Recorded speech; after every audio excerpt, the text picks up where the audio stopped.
Okay. Good afternoon, everyone, every aspirants of Group 2 to A TNPC. Okay, இன்னைக்கு வந்து நமக்கு last day வந்து நமக்கு என்ன பண்ணாங்கன்னா குரூப் 2ல நோட்டிஃபிகேஷன் போட்டிருக்காங்க. நமக்கு வந்து 2ல 50 போஸ்ட்டும் 2Aல 595 போஸ்ட்டும் போட்டிருக்காங்க. So totally 645. இது டென்டேட்டிவ் தான், சப்ஜெக்ட் டு இன்க்ரீஸ். அதை ஃபர்ஸ்டே சொல்லிக்கிறேன். பட் வந்து அதை எப்போ இன்க்ரீஸ் பண்ணுறாங்கன்னு தெரியாது. பிஃபோர் ப்ரிலிம்ஸ் இன்க்ரீஸ் பண்ணால் நம்ம மெயின்ஸ் எழுதுற ரேஷியோ வந்து அதிகமாகும். இது எல்லாமே உங்களுக்கு தெரிஞ்சிருக்கும். எல்லாமே நோட்டிஃபிகேஷன் பார்த்துருப்பீங்க. எல்லாருக்குமே இந்த ப்ராசஸ்லாம் தெரிஞ்சிருக்கும். ஸோ வந்து இதில் ஃப்ரெஷர்ஸும் இருப்பீங்க, சீனியர்ஸும் இருப்பீங்க. ஸோ வந்து இந்த இயர் குரூப் 1 குரூப் 4 எழுதுனவங்களும் இருப்பீங்க. இல்லை டேரெக்டாக குரூப் 1 எழுதிட்டு குரூப் 2 எழுத போகிற ஜென்ரல் இங்கிலீஷ் ஆஸ்பிரண்டும் இருப்பீங்க. ஸோ வந்து எல்லாருக்குமே குட் ஆஃப்டர்நூன். நம்ம வந்து இன்னைக்கு வீடியோட அப்ஜெக்டிவ் இல்லை அஜெண்டா அப்படின்னு என்னன்னு பார்த்தோம்னா, நமக்கு வந்து வாய்ஸ் நல்லா கேக்குதா உங்களுக்கு? இப்ப நல்லா கேக்குதா? இல்ல சார், ரொம்ப லோவா தான் கேக்குதுங்க சார். லோவா தான் கேக்குதா? ஒரு நிமிஷம். உங்க டாப் கார்னர்ல இருக்கக்கூடிய அந்த ஸ்பீக்கர் மாதிரி இருக்க சிம்பலை ஒரு டைம் டச் பண்ணிட்டு மறுபடியும் எகைன் பண்ணுங்க.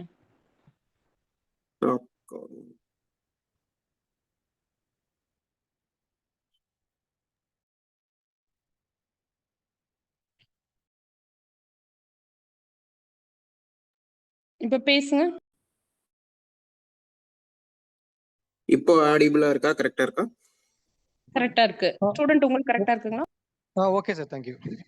Okay, thank you. ஸோ வந்து நம்ம இந்த டெஸ்ட்டுக்கான இந்த ப்ரிலிம்ஸ்க்கான ஸ்ட்ராட்டஜி என்னன்னு பார்க்கறது தான் இந்த வீடியோட மெயின் அஜெண்டா. இதுல நம்ம என்ன பண்றோம்னா, நம்ம வந்து 645 வேகன்சி தான் இருக்கு அப்படின்றது ஃபேரான்னு கேட்டா டோட்டலி அன்ஃபேர் தான். ஸோ வந்து இது ஏன் இப்படி 645 வேகன்சி தான் அவங்க விட்டாங்க அப்படின்றதுக்கு என்ன ரீசன் இருக்கலாம் அப்படின்னா, லாஸ்ட் இயரும் டெஸ்ட் இருந்துச்சு, அதுக்கு முந்தின இயர் இல்லை, அதுக்கு முந்தின இயர் 5000 வேகன்சி இருந்துச்சு, அடுத்து 2500 இருந்துச்சு, இப்போ 645 இருக்கு. எவ்ரி இயர் வைக்கணும் அப்படின்ற ஒரு ஐடியாலஜில வந்து அவங்க பண்றாங்க. அது மூலமா நமக்கு இவ்வளவு கம்மியான வேகன்சி வருது. ஓகே, இது வந்து அவங்களோட சைடு, டிபார்ட்மெண்ட்ஸ் எவ்வளவு கொடுக்குறாங்களோ அதை டிஎன்பிசி கண்டக்ட் பண்ணி கொடுக்குறாங்க. இது அவங்களோட சைடு. இந்த வீடியோ எதுக்குன்னா, ஆஸ்பிரண்டோட சைடு நம்ம வந்து என்ன அப்ரோச் பண்ணணும், நம்ம வந்து இந்த 645ல நம்மளோட போஸ்ட் இது, ஐ மீன் சப் ரிஜிஸ்டர் ஒரு 6 கொடுத்துருக்காங்கன்னு நினைக்கிறேன். இப்போ சப் ரிஜிஸ்டர் எடுக்க நான் என்ன பண்ணணும், 2Aல நான் என்னோட ஃபேவரட் போஸ்ட் எடுக்க நான் என்ன பண்ணணும், இல்லை நான் ரெண்டும் பண்றதுக்கு என்ன பண்ணணும் அப்படின்றதுக்கான ஒரு ஃபுல் அஜெண்டா பிரீஃபாவே உங்களுக்கு வந்து இதுல வந்து பார்க்கலாம். பார்த்து முடிச்சதுக்கு அப்புறமோ இல்லைன்னா இன்பிட்வீன்ல உங்களுக்கு ஏதாவது டவுட்ஸ் இருந்தாலும் என்கிட்ட நீங்க கேளுங்க, நான் வந்து 1 by 1 கிளாரிஃபை பண்றேன். ஸோ வந்து இன்னைக்கு கண்டென்ட் என்னன்னா,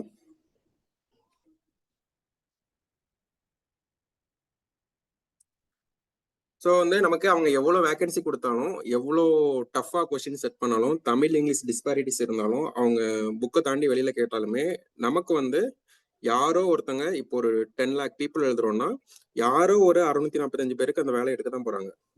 ஸோ வந்து நம்மளோட மைண்ட் செட் எப்படி இருக்கணும்னா, அந்த 645ல நம்மளும் ஒரு ஆளா இருக்கணும். அதுக்கு வந்து நம்ம என்ன ஒர்க் அவுட் பண்ணணும் அப்படின்றது தான் அதோட agenda. So every setback is a set off for a strong comeback. இப்போ வந்து நிறைய பேர் குரூப் 4 எக்ஸாம் எழுதிட்டு வந்திருப்பீங்க, குரூப் 1 எழுதிட்டு வந்திருப்பீங்க. குரூப் 1 கொஞ்சம் சரியா பண்ணாம கொஞ்சம் பார்டர்ல ஒரு 5-6 மார்க்ல கம்மியா இருக்கவங்க இருக்கலாம். இல்லைன்னா குரூப் 4ல நமக்கு வந்து லாங்குவேஜ் பார்ட் அப்படி கேட்டாங்க, தமிழ்ல எப்படி கேட்பாங்க அப்படின்ற ஒரு ட்ராமாலாம் உங்க மைண்ட்ல இருக்கும். அது எதையுமே நினைக்காதீங்க. நீங்க அப்படி நினைச்சீங்கன்னா இன்னைக்கு பண்ற ப்ரிப்பரேஷனை தான் அதை அஃபெக்ட் பண்ணும். நம்ம கையில என்ன இருக்கோ அதை மட்டும் தான் நம்ம கண்ட்ரோல் பண்ற மாதிரியான சுச்சுவேஷன்ல நம்ம இருக்கணும். எனக்கு வந்து உங்களோட ஃபீலிங் என்னன்னு நல்லா புரியுது, நீங்க என்ன கோ த்ரூ பண்றீங்கன்னு நல்லா புரியுது. பட் வந்து நம்ம வந்து இந்த டைம்ல வந்து ஒரு 60+ டேஸ் இருக்கு, ஒரு 65+ டேஸ் நமக்கு இருக்கிறப்ப இதை எப்படி எஃபிஷியண்டா யூஸ் பண்ணி ப்ரிலிம்ஸ் கிளியர் பண்ணணும்ன்றது மட்டும்தான் நம்மளோட அஜெண்டாவா இருக்கணும். அதனாலதான் சொல்றேன், நமக்கு எல்லா செட்பேக்குமே ஒரு ஸ்ட்ராங் கம்பேக்கான அந்த பாசிட்டிவ் ஆட்டிடியூட்ல வந்து எடுத்துக்கணும். ஓகேவா? So toppers are not born, they are built with broken attempts bounced back smarter. Post pandemic அப்புறம் எப்படி ட்ரெண்ட் இருக்குன்னா, நமக்கு வந்து ஃபுல் அண்ட் ஃபுல் காம்படிஷன் ரொம்ப ரொம்ப ரொம்ப அதிகம். ஸோ வந்து அப்படி வரப்ப டிஎன்பிசியோட ஸ்டாண்டர்ட் அதிகமாகுது. ஈவன் யூபிஎஸ்சியுமே அதே ஸ்டாண்டர்ட் தான். Before Covid, after Covid TNPSC, UPSC எல்லா ஸ்டேட் பப்ளிக் சர்வீஸ் கமிஷனோட ஸ்டாண்டர்டும் பார்த்தீங்கன்னா ஹையரா போயிட்டே இருக்காங்க. அப்ளை பண்றவங்களும் அதிகமாக அப்ளை பண்றாங்க. அவங்களுக்கு வந்து ஃபில்டர் பண்ணி எடுக்கணும். அது போக லைக் அவங்க டிஎன்பிஎஸ்சில கன்வென்ஷனலா சொல்ற மாதிரி தான், நம்ம 10th ஸ்டாண்டர்டுக்குன்னு சொல்லி எக்ஸாம் வச்சா பிஹெச்டி முடிச்சவங்க வந்து எழுதுறாங்க. அப்படின்னா நாங்க அதுக்கேற்ற மாதிரி தான் கொஸ்டின் செட் பண்ணுவோம்னு சொல்றாங்க. ஸோ வந்து எல்லா வெரைட்டியான பீப்புளும் இருப்பாங்க, ஃப்ரெஷர் இருப்பாங்க, சீனியர்ஸ் இருப்பாங்க. அவங்களெல்லாம் நியூட்ரலைஸ் பண்ணணும், அவங்க எல்லாத்தையும் ஃபில்டர் பண்ணணுக்காக தான் ஸ்டாண்டர்டை கூட்டிகிட்டே போறேன்னு சொல்றாங்க. ஸோ வந்து அது வந்து ஒரு தனி டிபேட். அவங்க வந்து ஸ்டாண்டர்டை கூட்டுறேன்னு சொல்லிட்டு அவங்க எடுக்கிற முடிவு எல்லாமே வேற. பட் நமக்கு இந்த டைம்ல ஷார்ட் பீரியட் ஆஃப் டைம்ல வந்து நம்ம என்ன பண்ணணும்னா எக்ஸாமுக்கு நல்லா ப்ரிப்பேர் பண்ணணும், ஒரு கிளியர் மைண்ட் செட்டோட ப்ரிப்பேர் பண்ணணும். நம்ம படிக்கும் போதே நம்ம படிக்கிறது வருமா, நம்மளால நல்லா அட்டன் பண்ண முடியுமா அப்படின்ற டவுட் இருக்கக்கூடாது. அந்த டவுட் இல்லாம உங்களுக்கு வந்து ஒரு கிளியர் மைண்ட் செட்டோட அட்டன் பண்றதுக்கு தான் இந்த செஷன். ஸோ வந்து கரண்ட் கண்டெக்ஸ்ட் என்ன அப்படின்னா, உங்களுக்கு வந்து நியூ சிலபஸ். அவங்க வந்து 2022க்கு அப்புறமே எவ்ரி எக்ஸாம் வந்து நம்ம சேம் சிலபஸ்ல எழுதவே இல்லை. நமக்கு வந்து லாஸ்ட் டைம் எழுதின சிலபஸ்ல இருந்து இந்த டைம் மாத்திருப்பாங்க, அதுக்கு அடுத்த ஒரு சிலபஸ் மாத்திருப்பாங்க. இது வந்து both prelims and mains. Group 1ல இருந்து இதே தான் நடக்குது. குரூப் 1, குரூப் 2, குரூப் 4, அப்புறம் ஜென்ரல் தமிழ், ஜென்ரல் இங்கிலீஷ், அப்புறம் குரூப் 2A மெயின்ஸ்ல சிலபஸ் மாத்துறது. ஸோ வந்து சிலபஸ் வந்து ரொம்ப அன்சர்டைனா இருக்கு. ஸோ வந்து இதை நம்ம எப்படிலாம் பார்க்கலாம்னா, நமக்கு வந்து அவங்க அன்சர்டைனா இப்படி சிலபஸை வந்து ஸ்ட்ராங்கா வச்சு சிலபஸ்ல இருந்து டஃபா கொஸ்டின் எடுக்கிறது தான் ஆக்சுவலி ஒரு நல்ல ஈல்டு தரும். ஆனா அவங்க மெத்தடு எப்படி இருக்குன்னா, சிலபஸை சேஞ்ச் பண்ணிட்டே இருக்கிறதுனால நமக்கு படிக்கவும் டைம் இருக்காது. அது போக சிலபஸ்ல இருந்து தான் நீங்க கொஸ்டின் எடுக்கிறீங்களான்ற அளவுக்கே டவுட்டா இருக்கிற மாதிரி கொஸ்டின் இருக்கு. ஸோ வந்து இது வந்து நமக்கு மட்டும்தான் அப்படின்னு கேட்டா, நம்ம கூட எக்ஸாம் எழுதுற 10 லட்சம் 20 லட்சம் பேருக்கும் அதே தான். ஸோ வந்து நம்ம எப்படி பண்ணலாம்னா, அந்த 10 லட்சத்துல ஒரு 1000 பேர் வராங்கல்ல, ஒரு 2000 பேர் வராங்கல்ல, அவங்க என்ன மைண்ட் செட்ல இருந்திருப்பாங்க? அவங்களுக்கு இதே பயம் தான் இருந்திருக்கும். பட் அவங்களுக்கும் நமக்கு என்ன டிஃபரன்ஸ் இருந்திருக்கும்னா, அவங்க பயந்தாலும் பிராக்டிஸ் பண்றதை ஸ்டாப் பண்ணல. ஸோ வந்து எந்த ஒரு அகாடமியும் சொல்ல முடியாது, யாராலையுமே சொல்ல முடியாது. Nobody can predict what TNPSC ask. So வந்து நம்ம என்ன பண்ணலாம்னா, இருக்கிற சிலபஸ் நீங்க ஜென்ரல் தமிழா இருங்க, இல்லைன்னா ஜென்ரல் இங்கிலீஷா இருங்க. ப்ரிலிம்ஸை பொறுத்த வரைக்கும் யோசிக்கவே யோசிக்காதீங்க. மெயின்ஸ்ல வந்து நமக்கு வந்து எப்படி இருக்கும் அப்படின்னு. இந்த வருஷம் 2A மெயின்ஸ்ல லாங்குவேஜே எடுத்திருக்காங்க, which is welcome move. But வந்து நம்ம 2A மெயின்ஸுக்கு எலிஜிபிள் ஆகணும்னா ப்ரிலிம்ஸ் எலிஜிபிள் ஆகணும். ஸோ வந்து என்னோட ஸ்ட்ராங் சஜஷன் என்னன்னா, ப்ரிலிம்ஸுக்கு வந்து நீங்க குரூப் 1 படிச்சிருப்பீங்க, குரூப் 4 படிச்சிருப்பீங்க, வந்து ஒரு வார்ம் அப்ல தான் இருப்பீங்க.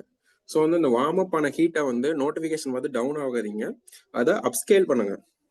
உங்களோட ஃப்ரஸ்ட்ரேஷன் எல்லாமே நீங்க வந்து என்னவா மாத்தணும்னா உங்களோட மோட்டிவேஷனா மாத்தி இது பண்ணுங்க. சரிங்களா? உங்களோட ப்ரிப்பரேஷன்ல காட்டுங்க. இங்கிலீஷ் கொஸ்டின்ஸுமே இந்த தடவை என்னன்னா தமிழுக்கு ஈக்குவலா டஃபா தான் இருக்கு. ஓகேங்களா? ஸோ வந்து தமிழ் இங்கிலீஷ்ன்ற பேரியர் வந்து தமிழ் அளவுக்கு இலக்கணம் வந்து இங்கிலீஷ்ல கேட்க முடியாதுதான், அது உண்மைதான். ஸோ வந்து நமக்கு கொஸ்டின் எப்படி 2A ப்ரிலிம்ஸ்ல இருக்குன்றது யாருக்குமே தெரியாது. நமக்கு கஷ்டமா கேட்டாலும் நம்ம மார்க் வாங்கணும், டஃபா கேட்டாலும் மார்க் வாங்க தான் செய்யணும். ஸோ வந்து அது மட்டும் இல்லாம நம்ம வந்து மெயின்ஸ் எழுத போற ஆளுங்கள் ரொம்ப ரொம்ப கம்மி இந்த டைம். ஸோ அதனால ஃபில்ட்ரேஷன் ப்ராசஸ் வந்து அதிகமாக தான் இருக்கும். அதனால நீங்க ஜென்ரலா படிக்கிறது உங்க ப்ரிப்பரேஷன் மேல நம்பிக்கை வைங்க. டெஸ்ட் பேட்சஸ் நிறைய போடுங்க, நிறைய டெஸ்ட் எழுதுங்க, நிறைய ரிவிஷன் பண்ணுங்க. ஹை ஏரியா என்னெல்லாம் படிக்கணும் அப்படின்னு சொல்லிட்டு கீழே பார்க்கலாம். ஸோ வந்து வேகன்சிஸ் குரூப் 2ல 50, குரூப் 2A 595. லாஸ்ட் இயர் இருந்ததோட ரொம்ப ரொம்ப ரொம்ப கம்மி. அடுத்து you are not alone. Tamil English medium எல்லாமே எல்லா ஆஸ்பிரண்ட்டுமே ஸ்ட்ரகிள்ல தான் இருக்காங்க. யாருக்குமே வந்து நம்ம லாஸ்ட் இயர் சொன்ன மாதிரி இங்கிலீஷ் மீடியத்துக்கு அப்படி கேட்டிருக்காங்க, இல்ல தமிழ் மீடியத்துக்கு இவ்வளவு டிஸ்பாரிட்டியா இருக்கு, இவ்வளவு டிஃபிகல்ட்டா இருக்கு அப்படிலாம் சொல்றதுக்கு இடம் அந்த அளவுக்கு இல்லை. சரிங்களா? இது வந்து நமக்கு வந்து தெரியவும் தெரியாது அப்கமிங் எக்ஸாம்ல எப்படி கேட்க போறாங்கன்னு. ஒருவேளை தமிழுக்கு ஈஸியா கேட்டு இங்கிலீஷ் கஷ்டம் கேட்கலாம், இல்ல இங்கிலீஷ் ஈஸியா கேட்டு தமிழ் கஷ்டமா கேட்கலாம். ஸோ வந்து லாங்குவேஜ்ன்றதுக்கு வந்து நேரோ மைண்ட் செட் வைக்காம வைடரா கொஞ்சம் பார்க்கலாம். ஆனா என்ன பார்க்கலாம்னு சொல்றது எனக்கும் தெரியல, யாருக்குமே தெரியாது. ஸோ வந்து என்னோட அட்வைஸ் என்னன்னா, நீங்க வந்து சிலபஸ்ல இருக்கிறதெல்லாம் இந்த குரூப் 4ல கேட்ட ஒரு கொஸ்டினா மாடலா வச்சுட்டு அது ரிலேட்டடா கொஞ்சம் இன்டர்நெட்ல கொஞ்சம் தேடி பாருங்க. லைக் வந்து அவங்க ரொம்ப ஸ்டாட்டிக்கா கேட்கறாங்கல்ல, நன்னூல்ல சொன்னதுக்கு அப்புறம் வேற யார் என்ன சொன்னாங்க, அந்த வேர்ட்ஸ்ல எங்க வந்துச்சுன்னு. ஸோ வந்து சும்மா பாடிங்க, ஆனா அதே ரொம்ப ரிலே ஆகாதீங்க. SCRT தான் சோர்ஸ். SCRT தான் நமக்கு வந்து ஒரு இது மாதிரி பைபிள் மாதிரி, அதை நல்லா படிங்க. மீதி என்ன பண்ணலான்னு அதுக்கு கீழே சொல்றேன், ஒவ்வொரு லாங்குவேஜ் வைஸ் என்ன பண்ணலாம் இது பண்ணலான்னு. அதுக்கப்புறம் வந்து மெயினா ஒரு விஷயம் உங்ககிட்ட ஷேர் பண்ணணும்னு இருந்தேன். ஆக்சுவலா எப்படின்னா, டிஎன்பிஎஸ்சியோட எக்ஸாம்ஸ் எப்படி எவால்வ் ஆச்சுன்னா, ஃபர்ஸ்ட் வந்து நமக்கு நாலேஜ் பேஸ்டு. நம்ம வந்து எக்ஸாம் எப்படி எழுதிருப்போம்னா, நல்லா படிச்சிருப்போம், படிச்சதை அங்க போய் ப்ரொடியூஸ் பண்ணியிருப்போம், நமக்கு வந்து வேலை கிடைச்சிருக்கும். அதுக்கப்புறம் எப்படி ஆயிடுச்சுன்னா ஸ்கில் பேஸ்டா மாறிச்சு. நாலேஜ் கூட ஸ்கில் வேணும். என்னன்னா நமக்கு வந்து டைம் மேனேஜ் பண்ணணும், ரீசனிங்லாம் தருவாங்க, அடுத்து புக்லெட் பெருசா இருக்கும், அதை சால்வ் பண்ணணும். அதுக்கப்புறம் அந்த மெயின்ஸ்லாம் நீங்க எடுத்துக்கிட்டீங்கன்னா அந்த 3 ஹவர்ஸ்ல 300 மார்க்ஸை சால்வ் பண்ணணும். அந்த மாதிரி ஸ்கில்லையும் சேர்த்து கொண்டு வந்தாங்க. அது கூட ஸ்ட்ராட்டஜி சேர்த்துக்கலாம், ஸ்கில் பிளஸ் ஸ்ட்ராட்டஜி. ஓகேங்களா? இதோட ரோல் என்ன பிளே ஆகுதுன்னா, ஆப்ஷனல் எலிமினேஷன் நம்ம பண்றது, அப்புறம் வந்து ஃபர்ஸ்ட் நம்ம ப்ரியாரிட்டைஸ் பண்றது, லாங்குவேஜை ஃபர்ஸ்ட் முடிச்சிடணும் ஒரு 1/2 hour to 40 minutesல. அப்புறம் மேக்ஸுக்கு ஒரு 45 நிமிஷம், அப்புறம் ஜிஎஸ்ல இந்த மெத்தட்ல பண்ணணும். அதுக்கப்புறம் இதுல நம்ம என்ன கொண்டு வந்தோம், அவர் சிலபஸ் படி வெயிட்டேஜ் கொண்டு வந்தாங்களா? ஸோ வெயிட்டேஜை டிபெண்ட் பண்ணி நம்ம என்ன கொண்டு வந்தோம், நமக்கு மொத்தமே 4 கோர் சப்ஜெக்ட் தான், polity, Tamil society, Tamil Nadu administration, economy. இதை படிச்சா 75க்கு 55 மார்க் வருது. ஸோ இப்படி ஸ்கில் பிளஸ் ஸ்ட்ராட்டஜிக் நாலேஜோட இருந்தோம். ஆனா இப்போ ப்ரெசென்ட் ட்ரெண்ட்ஸ் எப்படி வருதுன்னா, இது கூட லக்கும் சேர்ந்து வருது. ஏன் நான் லக்குன்னு மென்ஷன் பண்றேன்னா, இப்ப லாஸ்டா நடந்த எக்ஸாம் பாக்குறப்ப குரூப் 1 பொறுத்த வரைக்கும் நோ இஷ்யூ. அவங்க வந்து இந்த 3 ஃபேக்டரையும் தான் எடுத்துட்டாங்க. லக் பேஸ்டு வந்து அங்க ரொம்ப இல்லை. சரிங்களா? இந்த 3 ஃபேக்டர் எப்படி இருந்துச்சுன்னா, உங்களுக்கு நாலேஜ் இருக்கணும், அப்பதான் அந்த எக்ஸாம்ல நல்ல மார்க் முடியும். ஸ்கில் வேணும், அந்த அவ்வளோ பெரிய 150+ பேஜஸ் சால்வ் பண்ற அளவுக்கு உங்களுக்கு ஸ்கில் வேணும் அந்த 3 ஹவர்ஸ்ல. ஸோ டைம் மேனேஜ்மெண்ட் வேணும், அதுக்கப்புறம் அந்த ஸ்ட்ராட்டஜி எல்லாம் போடணும், ஆப்ஷனல் எலிமினேஷன் போடணும். அந்த மாதிரி தான் நிறைய கொஸ்டின்ஸ் இருந்துச்சு. இந்த வருஷம் கேட்ட குரூப் 1 கொஸ்டின்ல எந்த ப்ராப்ளம் இல்லை. கம்பேரிட்டிவ் லாஸ்ட் குரூப் 1 விட இந்த குரூப் 1 வந்து நல்லாவே இருந்துச்சு, ஈஸியா இருந்துச்சு. பட் இந்த குரூப் 4ல தான் என்ன பிரச்சனை வருதுன்னா, நமக்கு வந்து லக்குன்ற ஒரு ஃபேக்டர் உள்ள வராங்க. வாட் இஸ் லக் இந்த ஃபேக்டர்னா, நமக்கு வந்து ஃபார் எக்ஸாம்பிள் தமிழ் ஜிஎஸ் எடுத்துக்கோங்க, நமக்கு வந்து அவங்க சிலபஸ்ல சொன்னதை விட அதிகமாக தான் வெளில இருந்து கேட்டாங்க. அப்போ இதுல என்ன நடக்குதுன்னா, நம்ம நினைக்கலாம் குரூப் 2ல தான் நமக்கு வந்து லாங்குவேஜஸ் இருக்கு, தமிழ் இங்கிலீஷ். ஸோ வந்து அதுல தமிழ்ல கஷ்டமா கேட்டாங்கன்னா நமக்கு வந்து பிரச்சனை அப்படின்னு நினைப்போம். ஆனா இங்கேயே தமிழ்ல கேட்கறதுனால எல்லாருமே ஒரே லாங்குவேஜ் தான் எழுதுறோம், இதுல நமக்கு ப்ராப்ளம் இல்லைன்னு நினைச்சா அங்கதான் மெயின் ப்ராப்ளம் இருக்கு. அது பர்சன்டேஜ் ஆஃப் கொஸ்டின்ஸ், எவ்வளவு கொஸ்டின்ஸ் வந்து நீங்க ஆம்பிகியூட்டியா கேக்குறீங்க, வெளியில இருந்து கேக்குறீங்கிறத பொறுத்து. 5 கொஸ்டின்ஸ்ல இருந்து 10 கொஸ்டின்ஸ் வர வந்து மேனேஜபிள். பட் வந்து நீங்க 30+ 40 கிட்ட போய் கேட்கறப்ப அந்த 30+ கொஸ்டின்ஸ் யாருக்குமே தெரியாது. அப்ப யாருக்குமே தெரியாத கொஸ்டினை நான் போடுறப்ப 30ல ஒரு 25 போடலாம், என் ஃப்ரெண்டு போடுறப்ப 15 போடலாம், இன்னொருத்தவங்க போடுறப்ப 20 போடலாம். அப்போ இந்த மார்க் டிஃபரன்ஸ் இருக்கா, 5 மார்க் 10 மார்க் டிஃபரன்ஸ், இதுதான் அங்க கட் ஆஃப்ல ரோல் பிளே பண்றது. ஸோ வந்து லக் பேஸ்டாவும் மாறிட்டு இருக்கிறதுனால இந்த ட்ரெண்டை வந்து நம்ம எப்படி கொண்டு போகணும்னு ஆப்வியஸ்லி ஐடியா இல்லை. பட் வந்து ஒரே ஒரு விஷயம் மட்டும் நம்மளால பண்ண முடியும். என்ன பண்ண முடியும்னா, கன்சிஸ்டண்டா ப்ரிப்பேர் பண்ணணும், நிறைய ஸ்ட்ராட்டஜி கொண்டு வரணும், ஃபர்ஸ்ட் கேட்டிருக்க கொஸ்டின்ல அனலைஸ் பண்ணணும், பிவிக்யூ பார்க்கணும். அதுதான் என்னன்னு பார்க்க போறோம். ஸோ வந்து ஃப்ரெஷர்ஸ்க்கு வந்து உங்களுக்கு ப்ராப்ளம் இல்லை, நீங்க வந்து இப்பதான் படிக்க ஸ்டார்ட் பண்ணிருப்பீங்க. நல்லா படிங்க, உங்ககிட்ட இருக்க சோர்ஸை நல்லா படிங்க, ஒரு தடவைக்கு 10 டைம் படிங்க, திரும்ப திரும்ப படிங்க. லாங்குவேஜுக்கும் மேக்ஸுக்கும் ரொம்ப ரொம்ப இம்பார்ட்டன்ஸ் கொடுங்க, அதுதான் உங்களுக்கு குரூஷியல் ரோல். அதுக்கப்புறம் ஜிஎஸ்ல நம்மளோட கோர் சப்ஜெக்ட்ஸ் இருக்கு, கோர் சப்ஜெக்ட் அந்த 4 சப்ஜெக்ட் இருக்கு, அந்த 4 சப்ஜெக்டையுமே ரொம்ப சூப்பரா படிச்சிருங்க. அது நீங்க படிச்சாலே அரௌண்ட் 200க்கு 180 மார்க்ஸ் வந்து கவர் ஆயிடும். அதுதான் உங்களுக்கு வந்து key. Second attempt third attempt பண்ற ஆஸ்பிரன்ஸ்க்கு வந்து என்னன்னா, நீங்க வந்து உங்களோட தப்பு கிடையாது, இது உங்களுக்கு வந்து இந்த எக்ஸாம் டிலே ஆனது லாஸ்ட் குரூப் 2ல இருந்து நான் சொல்றேன். அதுக்கு முன்னாடி குரூப் 2 எழுதிருப்பீங்கல்ல, அதுவுமே உங்களோட தப்பு கிடையாது. ஸோ வந்து ஒவ்வொரு குரூப் 2லையும் அங்க டிஎன்பிசில பேப்பர் மாத்தி கொடுத்ததா இருக்கட்டும் மெயின்ஸ்ல, அதுக்கப்புறம் வந்து இந்த லாஸ்ட் குரூப் 2ல Tamil English disparities both prelims and mains ரெண்டுலயுமே அவ்வளோ டிஸ்பாரிட்டிஸ் இருந்துச்சு, எல்லாமே நமக்கு தெரியும். ஸோ வந்து இது எல்லாமே உங்களோட தப்பு கிடையாது. சரிங்களா? இதெல்லாம் உங்களுக்கு வந்து ஒரு எக்ஸ்பீரியன்ஸ்.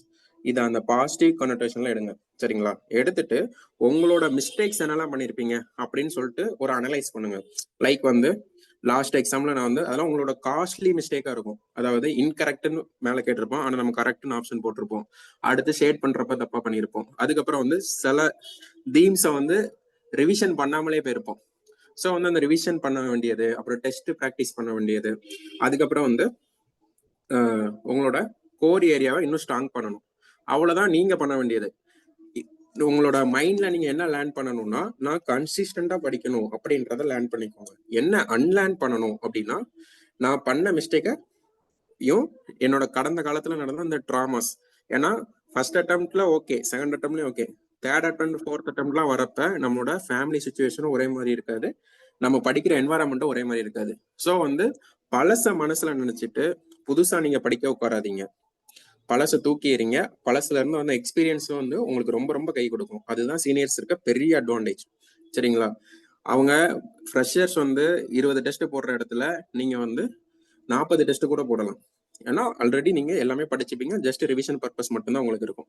சரிங்களா? ஸோ வந்து ஃப்ரெஷர்ஸும் சீனியர்ஸும் எங்க டிஃபர் ஆவாங்கன்னா, அவங்க வந்து ஃபர்ஸ்ட் அட்டம்ப்ட்னு சொல்லிட்டு நல்ல பயத்துல ரொம்ப சின்சியரா படிப்பாங்க, கிளியர் பண்ணிடுவாங்க. நம்ம சீனியர்ஸ் என்ன பண்ணுவோம்னா, நமக்கு 2 இருக்கு. ஒண்ணு நம்ம அசால்ட்டா விடுவோம், இன்னொன்னு நமக்கு படிக்கிற அந்த மைண்ட் செட் என்வாயரன்மெண்ட்டை திரும்ப கொண்டு வரது ரொம்ப கஷ்டம். ஈவன் தோ இவ்வளவு சீரீஸ் ஆஃப் ஈவெண்ட்ஸை டிஎன்பிசில பார்த்ததுக்கு அப்புறமும் நம்ம உள்ள வந்ததோட நோக்கம் வந்து எதுக்குன்னா, படிச்சு கிளியர் பண்ணணும். அதுக்கு எனக்கு வந்து ஒரு சான்ஸ் வேணும். Every year TNPSC exam conduct பண்ண போறதா டிஎன்பிசி சேர்மன் அவங்க சொல்லியிருக்காங்க. ஸோ வந்து எவ்ரி இயர் இதே மாதிரி வேக்கன் தான் நம்ம என்ன பண்ண முடியும். இன்னைக்கு நம்ம இந்த 645 வேக்கண்ட்டை பார்த்து நமக்கு மைண்ட் டவுன் ஆகி படிக்காம இருந்தோம்னா, எவ்ரி இயர் இதே மாதிரி வரப்போவும் அப்படிதான் இருப்போம். நமக்கு இந்த அட்டம்ப்டே இவ்வளவு ஃப்ரஸ்ட்ரேஷனா இருக்குன்னா, இதுக்கு அடுத்து வரப்போற அட்டம்ப்ட்ஸ் எப்படி இருக்கும் நம்மளால ப்ரெடிக்டே பண்ண முடியாது. அதனாலதான் நான் சொல்றேன், இந்த அட்டம்ப்ட்ல எவ்ரி ஒன் நீங்க அப்ளை பண்ற எல்லாருமே ரொம்ப ரொம்ப நம்பிக்கையா படிங்க, ரொம்ப சூப்பரா படிங்க. ப்ரிலிம்ஸ் ஒன்ஸ் நீங்க கிளியர் பண்ணிட்டீங்கன்னா அது உங்களுக்கு ஹிமாலயன் கான்ஃபிடன்ஸை கொடுக்கும். அது போக மெயின்ஸ்ல வந்து உங்களுக்கு லாஸ்ட் இயர் மாதிரி லாங்குவேஜ் டிஸ்பாரிட்டியே கிடையாது. மெயின்ஸ்ல காம்படிஷன் ரொம்ப ரொம்ப கம்மி. ஸோ வந்து ஆல்ரெடி போன வருஷம் மெயின்ஸ் கொடுத்தவங்க இல்ல இந்த வருஷம் மெயின்ஸ் கொடுக்க போறவங்களுக்கு எல்லாருக்குமே பெனிஃபிட் இருக்கு. சரிங்களா? ஸோ அத மைண்ட் செட்ல வச்சுக்கோங்க. அதுக்கப்புறம் வந்து okay, don't let 3 hours define you. இப்போ வந்து என்னன்னா, உங்களுக்கு உங்க மேல செல்ஃப் டவுட் இருக்கலாம். நான் வந்து இவ்வளவு வருஷம் ப்ரிப்பேர் பண்றேன், இல்லைன்னா நான் வந்து இப்பதான் ஃபர்ஸ்ட் அட்டெம்ப்ட் கொடுக்க போறேன், ஆனா இவ்வளவுதான் வேகன்சி இருக்கு, என்னால என்ன பண்ண முடியும், அப்படி இல்லைன்னா எனக்கு இவ்வளவு ஃபெயிலியர்ஸ் இருக்கு அப்படிலாம் நீங்க நினைக்கிறீங்கன்னா, அப்படி நினைக்கிறது தான் நமக்கு வந்து மிகப்பெரிய செட்பேக். ஓகேவா? இந்த செட்பேக் எப்படி கம்பேக்கா மாத்தணும்னா, இப்போ ஃபார் எக்ஸாம்பிள் XYZ ஒரு பெர்சன் இருக்காங்க. அவங்க வந்து ஃபுல்லா படிச்சிருக்காங்க, ஒரு நாளைக்கு 10 hours படிச்சிருக்காங்க, நைட்டு ஃபுல்லா உட்காந்து படிச்சிருக்காங்க, நிறைய டெஸ்ட் போட்டிருக்காங்க. பட் வந்து அந்த எக்ஸாம் டே அன்னைக்கு அந்த 3 hours அவங்க வந்து சரியா ஃபோக்கஸ் பண்ணல, இல்ல ஒரு 4 கொஸ்டின் தப்பா போட்டாங்க, இல்ல சரியா அவங்க தூங்கல, இல்ல சரியா அவங்களால அன்னைக்கு வந்து டெலிவர் பண்ண முடியல அவங்க கண்டென்ட்டை, இல்ல ஓஎம்ஆர்ல ஏதோ மிஸ்டேக் பண்ணிட்டாங்க. லாஸ்ட் குரூப் 2 மெயின்ஸ் டிஸ்கிரிப்டிவ்ல என்ன பண்ணாங்கன்னா, டிஎன்பிஎஸ்சி நம்பர் ஆஃப் லைன்ஸை வந்து இன்க்ரீஸ் பண்ணிட்டாங்க, அந்த டிஸ்கிரிப்டிவ் பேப்பரோட வித் எல்லாத்தையுமே கூட்டிட்டாங்க. ஸோ அப்படி பண்றப்ப நீங்க வந்து பிராக்டிஸ் பண்ணாமலாம் இல்ல, அங்க ஏதோ அன்எக்ஸ்பெக்டடா ஒரு விஷயம் அன்னைக்கு நடந்திருக்கும். அது மூலமா உங்களோட சக்சஸ் டிலே ஆயிருக்குமே தவிர இட் நெவர் மீன்ஸ் உங்களுக்கு சக்சஸே கிடைக்காதுன்னு கிடையாது. சரிங்களா? ஸோ வந்து அந்த 3 hours வந்து நம்ம வந்து ரொம்ப ரொம்ப ஆக்டிவா பெர்ஃபார்ம் பண்ணணும். அதனாலதான் நம்ம என்ன சொல்றோம்னா, நீங்க பிராக்டிஸ் பண்ற எவ்ரி மார்க், எவ்ரி பிராக்டிஸ் டெஸ்ட்டை வந்து இந்த குரூப் 2க்கு ரொம்ப ரொம்ப சின்சியரா கொடுங்க. இதுக்கு நீங்க போடுற எஃபர்ட் வந்து இந்த இயர் குரூப் 2க்கும் அடுத்த இயர் குரூப் 1க்கும் நீங்க சர்வீஸ் வாங்குறதுக்கு வந்து ரொம்ப ரொம்ப ஹெல்ப்ஃபுல்லா இருக்கும். அதான் திரும்ப சொல்றேன். ஓகேவா? ஸோ வந்து 6th பாயிண்ட் என்னன்னா, டோன்ட் கிவ் அப். சரிங்களா? நீங்க வந்து உங்களோட மார்க்ஸை வச்சோ, இல்லைன்னா உங்க ஃப்ரெண்ட்ஸ் கூடயோ கம்பேர் பண்ணியோ, இல்லைன்னா உங்க ஃப்ரெண்ட்ஸ் ஒன்று சர்வீஸ் வாங்கியிருக்கலாம், இல்லைன்னா உங்க ஃப்ரெண்ட்ஸ் வெளியில பிரைவேட்ல வேலை பார்த்துட்டு உங்களோட நல்லா சம்பாதிக்கலாம். உங்க ஃப்ரெண்ட்ஸ், ஃபேமிலி, உங்களோட சிப்ளிங்ஸ் யாரா இருந்தாலும் அவங்க கூட ஃபர்ஸ்ட் கம்பேர் பண்ணாதீங்க. உங்களோட செல்ஃப் ஒர்த்தை நீங்களே ரெடியூஸ் பண்ணாதீங்க. இதுதான் இந்த டைம்ல ரொம்ப முக்கியம். இத வந்து குரூப் 1க்கு போடாம குரூப் 4க்கு போடாம ஏன் குரூப் 2க்கு போடுறோம்னா, இந்த 2 எக்ஸாம் நம்ம தாண்டி வந்துட்டோம். இப்ப வந்து டிஎன்பிஎஸ்ல அதிகமான வேகன்சி போட்டு நல்ல வந்து ஒரு ஸ்டாண்டர்டான மெத்தட்ல சிலபஸ் ஓரியன்டாவே கொஸ்டின் கேட்டு ப்ராப்பரா எக்ஸாம் நடத்துனாங்கன்னா இந்த மோட்டிவேஷனோ இல்ல இந்த கைடன்ஸோ தேவையே இல்லை. பட் இந்த டைம்ல எதுக்கு தேவைன்னா, இவ்வளவு வருஷம் நம்ம ஹார்ட் ஒர்க் போட்டிருக்கோம்ல, இவ்வளவு தூரம் சின்சியரா படிச்சிருக்கோம்ல, இப்ப வந்து நம்ம வந்து அவங்களோட ஒரு நோட்டிபிகேஷன்னாலயோ இந்த நம்பர் ஆஃப் போஸ்ட் ஜாப்ஸ் பார்த்தோ நம்ம வந்து டிமோட்டிவேட் ஆகிடக்கூடாது. நம்மளோட கோல் வந்து சர்வீஸ் வாங்குறது. அந்த சர்வீஸ் வாங்குறதுக்கு நம்ம வந்து நம்மளோட செல்ஃப் ஒர்த்தை நம்ம தான் மதிக்கணும். மற்றவங்க கூட கம்பேர் பண்ணாதீங்க இந்த டைம். ஏன்னா இந்த டைம் தான் நிறைய ஆஸ்பிரண்ட்ட பேசுனதுல எனக்கு என்ன கிடைச்சிருக்குன்னா, ரொம்ப டவுனா ஃபீல் பண்றாங்க, வேகன்சி இப்படி இருக்கு அப்படின்னு சொல்றாங்க, ஃபேமிலி சுச்சுவேஷன் சொல்றாங்க. எல்லாருக்குமே அப்படிதான் இருக்கும். ரொம்ப ப்ரிவிலேஜா இருக்கவங்க சில பீப்புள் இருப்பாங்க, அந்த பீப்புளை கண்டுக்காதீங்க. நம்ம நாளைக்கு ப்ரிவிலேஜா இருக்கணுமா, நம்மளோட ஜென்ரேஷன் நாளைக்கு வந்து இதே ப்ரிவிலேஜோட எக்ஸாம் எழுதணுமா அப்படின்னு ஒரு எண்ணம் இருக்கும். அது போக உங்களுக்குன்னு ஒரு ஆம்பிஷன் இருக்கும். இந்த ஃபீல்டுல வந்தா ஒரு பழைய சேயிங் ஒன்று சொல்லுவாங்க, இதை தோத்தவங்கன்னு கிடையாது, வின் பண்ணவங்க இல்லைன்னா குவிட் பண்ணவங்க. நான் வந்து டிஎன்பிஎஸ்சி பண்ற இல்லைன்னா நமக்கு இந்த எக்ஸாம் பண்றதை எதுவுமே நியாயப்படுத்தல. நம்ம வந்து இந்த சுச்சுவேஷன்ல எப்படி வின் பண்ண போறோம் அப்படின்ற ஸ்ட்ராட்டஜிக்காக இதை சொல்றேன். சரிங்களா? உங்களோட ப்ரிப்பரேஷன் தான் உங்களோட இன்வெஸ்ட்மெண்ட். சரிங்களா? இந்த இயர் எக்ஸாமுக்கும் சரி, அடுத்த இயர் குரூப் 1 நீங்க எழுதி குரூப் 1 மெயின்ஸ் எழுதி போறதுக்கும் இதுதான் இன்வெஸ்ட்மெண்ட். சரிங்களா? ஸோ வந்து என்ன பண்ணணும்னா கன்சிஸ்டண்டா ப்ரிப்பேர் பண்ணுங்க. ஓகே, வின்னர்ஸுக்கும் டவுட்ஸ் இருக்கும், ஆனா அவங்க வந்து சொல்ல பொறுத்தாங்க அதை வந்து செஞ்சு காட்டுவாங்க. நம்ம வந்து அந்த கேட்டகரியில இருக்கணும். அடுத்து வைடர் நாலேஜ் பிளஸ் கம்ப்ளீட் மோர் டெஸ்ட், இதுதான் ரொம்ப ரொம்ப முக்கியம். இப்ப என்ன கேட்டுக்கிறாங்கன்னா சிலபஸ்ல ரொம்ப காமனா இருக்கிற ஏரியாலாம் கேட்குறாங்க. அதாவது இப்போ ஜென்ரல் தமிழ் எடுத்துட்டாலும் சரி, ஜிஎஸ் எடுத்துட்டாலும் சரி, மண்டல் கமிஷனோட உள்ள போயெல்லாம் ரிப்போர்ட் கேட்குறாங்க. அதோட இண்டிகேட்டர்ஸ் குரூப் 4 லெவல்ல. ஆக்சுவலா அந்த கொஸ்டின்ஸ் எல்லாம் பாக்குறப்ப எனக்கு எப்படி இருந்துச்சுன்னா, குரூப் 1ல டெடிட்டட் கொஸ்டின்ஸ் எடுத்து நமக்கு குரூப் 4ல வச்ச மாதிரி தான் இருந்துச்சு. நமக்கு வந்து அல்டிமேட்லி என்னன்னா, இப்ப மண்டல் கமிஷன் கேட்டாங்க, குரூப் 1ல லா கமிஷன் கேட்டாங்க அப்படின்னு போயிட்டு அதை ஃபுல்லா படிச்சுட்டு இருக்க கூடாது. அடுத்த எக்ஸாம்ல அது வருமா வராதானே தெரியாது. அப்ப நம்ம என்ன பண்ணணும்னா, சிலபஸ்ல இருக்க டாபிக்கு நீங்க ஜென்ரலா படிப்பீங்களா, ஸ்கூல் புக்ல இருக்க கண்டென்ட்டும் உங்க இன்ஸ்டியூட்ல நீங்க எங்க படிச்சாலும் சரி அந்த இன்ஸ்டியூட் மெட்டீரியல் இருக்க கண்டென்ட்டும் டெஸ்ட் நிறைய போடுங்க. டெஸ்ட் நிறைய போட்டுட்டு நீங்களா உங்களுக்கு வந்து எவ்ரிடே ஒரு 5 மினிட்ஸ் வந்து நீங்க ஸ்பெண்ட் பண்ணுங்க. எதுக்கு ஸ்பெண்ட் பண்ணணும்னா, ஆன்லைன்ல சும்மா விக்கிபீடியா, பிஐபி, அப்புறம் ஹிந்து, இதுல வர நியூஸ் எல்லாமே கொஞ்சம் அவங்கவுங்க வெப்சைட்ல போய் கொஞ்சம் பாருங்க. அதுல வந்து உங்களுக்கு அடிஷனலா ஒரு நாலேஜ் கிடைக்குமா, அந்த நாலேஜை ஞாபகம் மட்டும் வச்சுக்கோங்க. ரொம்ப அதை தேடி மனப்பாடம் எல்லாம் பண்ணாதீங்க. நமக்கு தேவை டிஸ்கிரிப்டிவ் ஆன்சர் கிடையாது, அப்ஜெக்டிவ்க்கு 4 ஆப்ஷன்ல ஒன்று எலிமினேட் பண்ண போறோம். அதுக்கு நிறைய மெத்தடும் படிச்சு வச்சிருப்போம். ஸோ வந்து இனிமே படிக்கிறப்ப ரெகுலரா நீங்க படிக்கிற அதே ப்ரிப்பரேஷனை நம்புங்க. நீங்க வந்து அந்த நம்பிக்கையில இருந்து வெளில போயிடக்கூடாது. நான் வந்து ஸ்கூல் புக் படிச்சா வராது, எனக்கு வந்து மெட்டீரியல் படிச்சா வராது, எந்த இன்ஸ்டியூட் டெஸ்ட்லயுமே கவர் ஆகலைன்னா எந்த ஆஸ்பிரண்ட்டுக்குமே அது வராதுதான். அப்போ வந்து நம்ம இப்ப இருக்க ஸ்ட்ராட்டஜில என்ன பண்ணலாம்னா, எக்ஸ்ட்ரா 5 மினிட்ஸ் இப்போ வந்து நித்தி ஆயோக்னு நீங்க படிக்கிறீங்கன்னா நித்தி ஆயோக் வெப்சைட்ல போய் கொஞ்சம் பாருங்க. இல்ல நித்தி ஆயோக் யூபிஎஸ்சி அப்படின்னு சர்ச் பண்ணி நித்தி ஆயோக் பத்தி யூபிஎஸ்சில அவங்க ஃபுல்லா ஏதாச்சும் ஒரு வெப்சைட்ல நிறைய வெப்சைட்ஸ் இருக்கு. திருஷ்டி ஐஏஎஸ், வஜ்ரா மிஷன் ஐஏஎஸ் எல்லாமே இருக்கு. உள்ள போனீங்கன்னா நித்தி ஆயோக் பத்தி ஃபுல் டீடைல் கொடுத்துருப்பாங்க. அவங்களோட இனிஷியேட்டிவ் கொடுத்துருப்பாங்க, என்னென்ன பப்ளிகேஷன் பண்றாங்கன்னு ரிலீஸ் பண்ணிருப்பாங்க. ஸோ வந்து அதுல ஏதாச்சும் ஒரு பாயிண்ட் வந்து உங்களுக்கு ஹெல்ப்ஃபுல்லா இருக்கும். புரியுதா? ஸோ வந்து எல்லாருமே மெயின்ஸ் லெவலுக்கு படிக்கணும். ஆனா இந்த ப்ரிலிம்ஸ் டைமுக்கு என்னோட சஜஷன் என்னன்னா, அந்த எக்ஸ்ட்ரா 5 நிமிஷம் ஸ்பெண்ட் பண்ணுங்க. சிலபஸ்ல இருக்க ஒவ்வொரு டாபிக்கும் தமிழ் சொசைட்டிக்கு மட்டும் கிடைக்காது, மீது எல்லா டாபிக்கும் நம்ம சிலபஸ்ல இருக்கிறது எல்லாமே அங்க இருக்கு. மாடர்ன் ஹிஸ்டரிக்கு இருக்கு, பாலிட்டிக்கு இருக்கு. ஸோ வந்து அதுக்கு மட்டும் நீங்க என்ன பண்ணீங்கன்னா, எக்கனாமிக்ஸ்க்கு இருக்கு, அது ஃபுல்லா நீங்க யூபிஎஸ்சின்னு போட்டு படிக்க பழகுங்க. இன்னைக்கு நீங்க அப்படி பழகுனாதான் நாளைக்கு ப்ரிலிம்ஸ் முடிஞ்சதுக்கு அப்புறம் மெயின்ஸ்லயும் அதே வெப்சைட்ல தான் போய் படிக்க போறீங்க. ஸோ வந்து ரெண்டுக்கும் யூஸ்ஃபுல்லா இருக்கும். பிசிஎம்க்கு படிக்கிற மாதிரி ஆயிரும். இதெல்லாம் உங்களோட 5 நிமிஷம் எக்ஸ்ட்ரா டாபிக் வந்து நீங்க பண்ணணும். ஓகேவா? ரொம்ப படிச்சுக்கிட்டே இருக்குன்றத விட எதை டீப்பரா படிக்கணும், ஸ்மார்ட்டரா படிக்கணும்னு நான் சொல்லிடுறேன். அந்த ஜிஎஸ் பொறுத்த வரைக்கும் அந்த 4 கோர் ஏரியா இருக்கு. Polity, economics, Tamil Nadu administration, Tamil society. 55 mark வருது. இதுல காம்ப்ரமைஸே இருக்கக்கூடாது. இதுல உங்களுக்கு ஃபர்ஸ்ட் என்னோட அட்வைஸ் என்னன்னா, ப்ரீவியஸ் இயர் கொஸ்டின் நமக்கு டெலிகிராம்லேயே கிடைக்குது. சரிங்களா? இல்லைன்னா விதைகள்ல கூட ப்ரீவியஸ் இயர் கம்பைலேஷன்லாம் வச்சிருக்காங்க. கேட்டீங்கன்னா உங்களுக்கு வந்து ஃபார்வர்ட் பண்ணுவாங்க. ஸோ வந்து அதுல உங்களுக்கு என்ன இருக்கும்னா, டாபிக் வைஸ் எவ்ரி சப்ஜெக்ட்டுக்கு வந்து டிஎன்பிஎஸ்ல ஒரிஜினலா கேட்ட பிவைக்கு வந்து கம்பைல்டா இருக்கும். நம்ம என்ன பண்ணணும்னா, ஃபர்ஸ்ட் பிவைக்கு தான் ஃபுல்லா படிக்கணும். ஏன்னா இந்த குரூப் 4லயும் சரி, குரூப் 1லயும் சரி, இவங்க டிஎன்பிஎஸ்சி ட்ரெண்ட்லயே பிவைக்குள்ள இருந்து நிறைய ரிஃப்ளெக்ட் ஆகும்.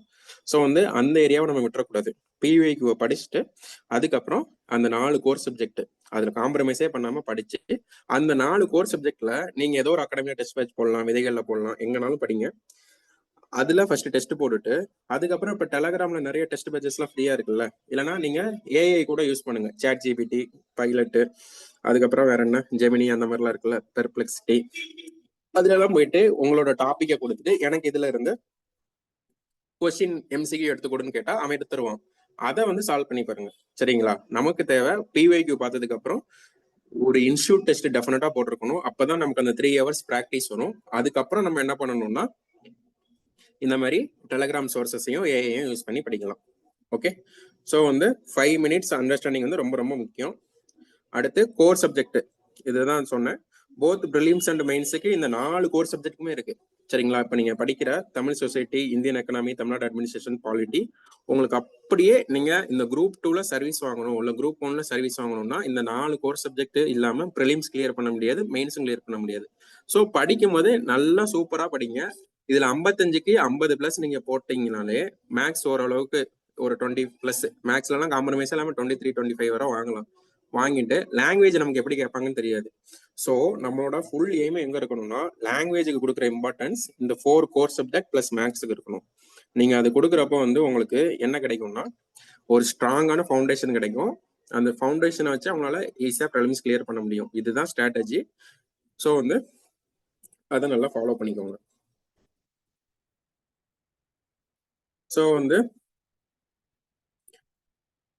எந்த ஒரு எக்ஸாமுமே நீங்க வந்து கிளியர் பண்ணல அப்படின்னா அது வந்து உங்களுக்கு ஒரு எண்ட் பாயிண்டே கிடையாது. சரிங்களா? அது வந்து ஒரு இன்னொரு புது எக்ஸாமுக்கு இன்னொரு ஹையர் போஸ்டுக்கான ஒரு என்ட்ரி பாயிண்ட் தான், ஒரு எக்ஸ்பீரியன்ஸ் பாயிண்ட் தான். அதுதான் நமக்கு அது அர்த்தம். சரிங்களா? ஃபார் எக்ஸாம்பிள் இந்த வருஷம் UPSC topper all India rank வந்து சக்தி தூபேன்னு ஒரு மேம் வாங்கியிருந்தாங்க. அவங்க ஒரு 5 அட்டெம்ப்ட் கிட்ட கொடுத்துருக்காங்க. ஸோ வந்து அதில் ப்ரிலிம்ஸே கிளியர் ஆகல. ஃபர்ஸ்ட் ப்ரிலிம்ஸ் கிளியர் ஆகுறப்ப அவங்க மெயின்ஸும் கிளியர் பண்ணி ஆல் இந்தியா ரேங்க் 1 வாங்கியிருக்காங்க. ஸோ வந்து இதுல இருந்து நமக்கு என்ன தெரியுதுன்னா அவங்களுக்கு ப்ரிலிம்ஸ் கிளியர் ஆகலன்னு ப்ரிலிம்ஸ் மட்டுமே அவங்க படிச்சுட்டு இல்லை, மெயின்ஸுக்கும் சேர்த்து படிச்சிருக்காங்க. ப்ரிலிம்ஸ் கிளியர் ஆகாத ஒவ்வொரு வருஷமும் ஒரு இயரை 2ஆ ஸ்பிளிட் பண்ணி மெயின்ஸுமே படிச்சிருக்காங்க. சரிங்களா? ஸோ வந்து இந்த வருஷம் குரூப் 1 டாப்பரான அந்த மேமும் அப்படிதான் பண்ணியிருக்காங்க. ஓகேங்களா? அவங்களுக்கு குரூப் 2 கிடைக்கல, பட் குரூப் 1ல Tamil Nadu state first rank. So வந்து எந்த ஒரு டாப்பருக்குமே தெரியாது, எந்த ஒரு சர்வீஸ் வாங்குறவங்களுமே தெரியாது அடுத்த எக்ஸாம் நம்ம வாங்குவோமா வாங்க மாட்டோமான்னு. ஆனா நம்ம வந்து கன்சிஸ்டண்டா கிவ் அப்பே பண்ணாம படிக்கிறப்ப மட்டும்தான் அது வந்து நமக்கு கிடைக்கும். சரிங்களா? Don't study to escape failure, study to embrace your rise. Okay? So வந்து நான் வந்து போன எக்ஸாம்ல இவ்வளவு மார்க் வாங்கியிருக்கேன், இந்த எக்ஸாம்ல அதோட அதிகமாக வாங்கியிருக்கேன், அதுன்றது ஒரு ப்ராக்ரஸ் தான். பட் வந்து நான் போன எக்ஸாம்ல கிடைக்கல, பட் இந்த எக்ஸாம்ல எனக்கு கிடைச்சே ஆகணும். எவ்வளவு காம்படிஷன் கம்மியா இருந்தா என்ன, என்னால முடியலன்னா யாராலையும் முடியாது அப்படின்ற ஒரு மைண்ட் செட்ல படிங்க. ஓகே? உங்களை நீங்க புஷ் பண்ற டைம் இது. சரிங்களா?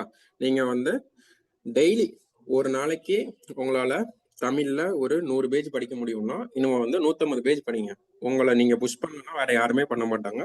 ஸோ வந்து அதுக்குதான் இப்போ வந்து லாஸ்டா என்ன பார்க்க போறோம்னா adapt the new trend and win. So வந்து இப்போ ப்ரெசெண்டா என்ன ட்ரெண்ட் இருக்கு டிஎன்பிஎஸ்ல நம்ம எப்படி படிக்கலாம் அப்படின்ற மாதிரி எவ்ரி இயர் எக்ஸாம் இருக்குன்னு ஒரு அஷூரிட்டி கொடுத்துருக்காங்க. ஸோ வந்து லாஸ்ட் இயர் இருந்துச்சு, இந்த இயரும் அதே எக்ஸாம்ஸ் இருக்கு. பட் வேகன்சி அதுதான் பெரிய கன்சர்னா இருக்கு. வேகன்சி வந்து டிபார்ட்மெண்ட் டிரைவன், அது அவங்களே சொல்லிட்டாங்க. எவ்வளவு டிபார்ட்மெண்ட்ல கொடுக்குறாங்களோ அதை தான் எங்களால வைக்க முடியும்னு.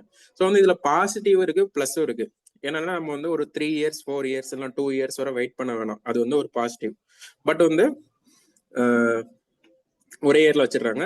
பட் இதுல மைனஸ் இல்லைன்னா சேலஞ்சிங்கான விஷயம்னு சொல்லுவேன், நெகட்டிவ்னு கூட சொல்லாம சேலஞ்சிங்கான விஷயம் தான். ஏன்னா நமக்கு வந்து நம்மளோட கோல் என்ன, சர்வீஸ் வாங்கணும். அவன் 5000 போஸ்ட் போட்டாதான் சர்வீஸ் வாங்கணும்னு உட்கார்ந்துருந்தா நம்ம தான் முட்டாள்.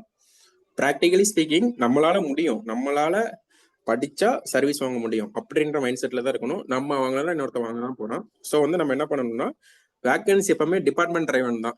டிபார்ட்மெண்ட்ல என்ன கொடுக்குறாங்களோ அதை தான் டிஎன்பிஎஸ்சி நடத்துவாங்க. ஸோ நம்ம என்ன பண்ணலாம் அப்படின்னா எவ்ரி இயர் இனிமே இப்படிதான் ட்ரெண்ட் இருக்குன்னு தெரிஞ்சிருச்சு. பல்க் வேகன்சி வரலாம், ஒருவேளை எல்லாருமே நிறைய பேர் ரிட்டையர்ட் ஆனா, ப்ரொமோஷன் ஆனா, இல்ல புது போஸ்ட் கிரியேட் பண்ணாங்கன்னா அப்படின்னா பல்க் வேகன்சி வரலாம். பட் வந்து அதையே நம்ம நம்பிட்டு இருக்க முடியாதுல்ல. இப்போ நெக்ஸ்ட் இயரும் இதே மாதிரி வேகன்சி போட்டாங்கன்னா என்ன பண்ணுவோம்? இந்த இயர் படிக்காம விட்டுட்டோம்னா நெக்ஸ்ட் இயர் ரெக்ரெட் பண்ணக்கூடாது இல்ல. அதனாலதான் நான் இந்த இயர் வந்து இந்த செஷன் வந்து உங்களுக்கு கண்டக்ட் பண்றேன். சரிங்களா? ஸோ வந்து கொஸ்டின் பேப்பரும் சரி சிலபஸும் சரி ஆல்வேஸ் அன்சர்டைன் தான்.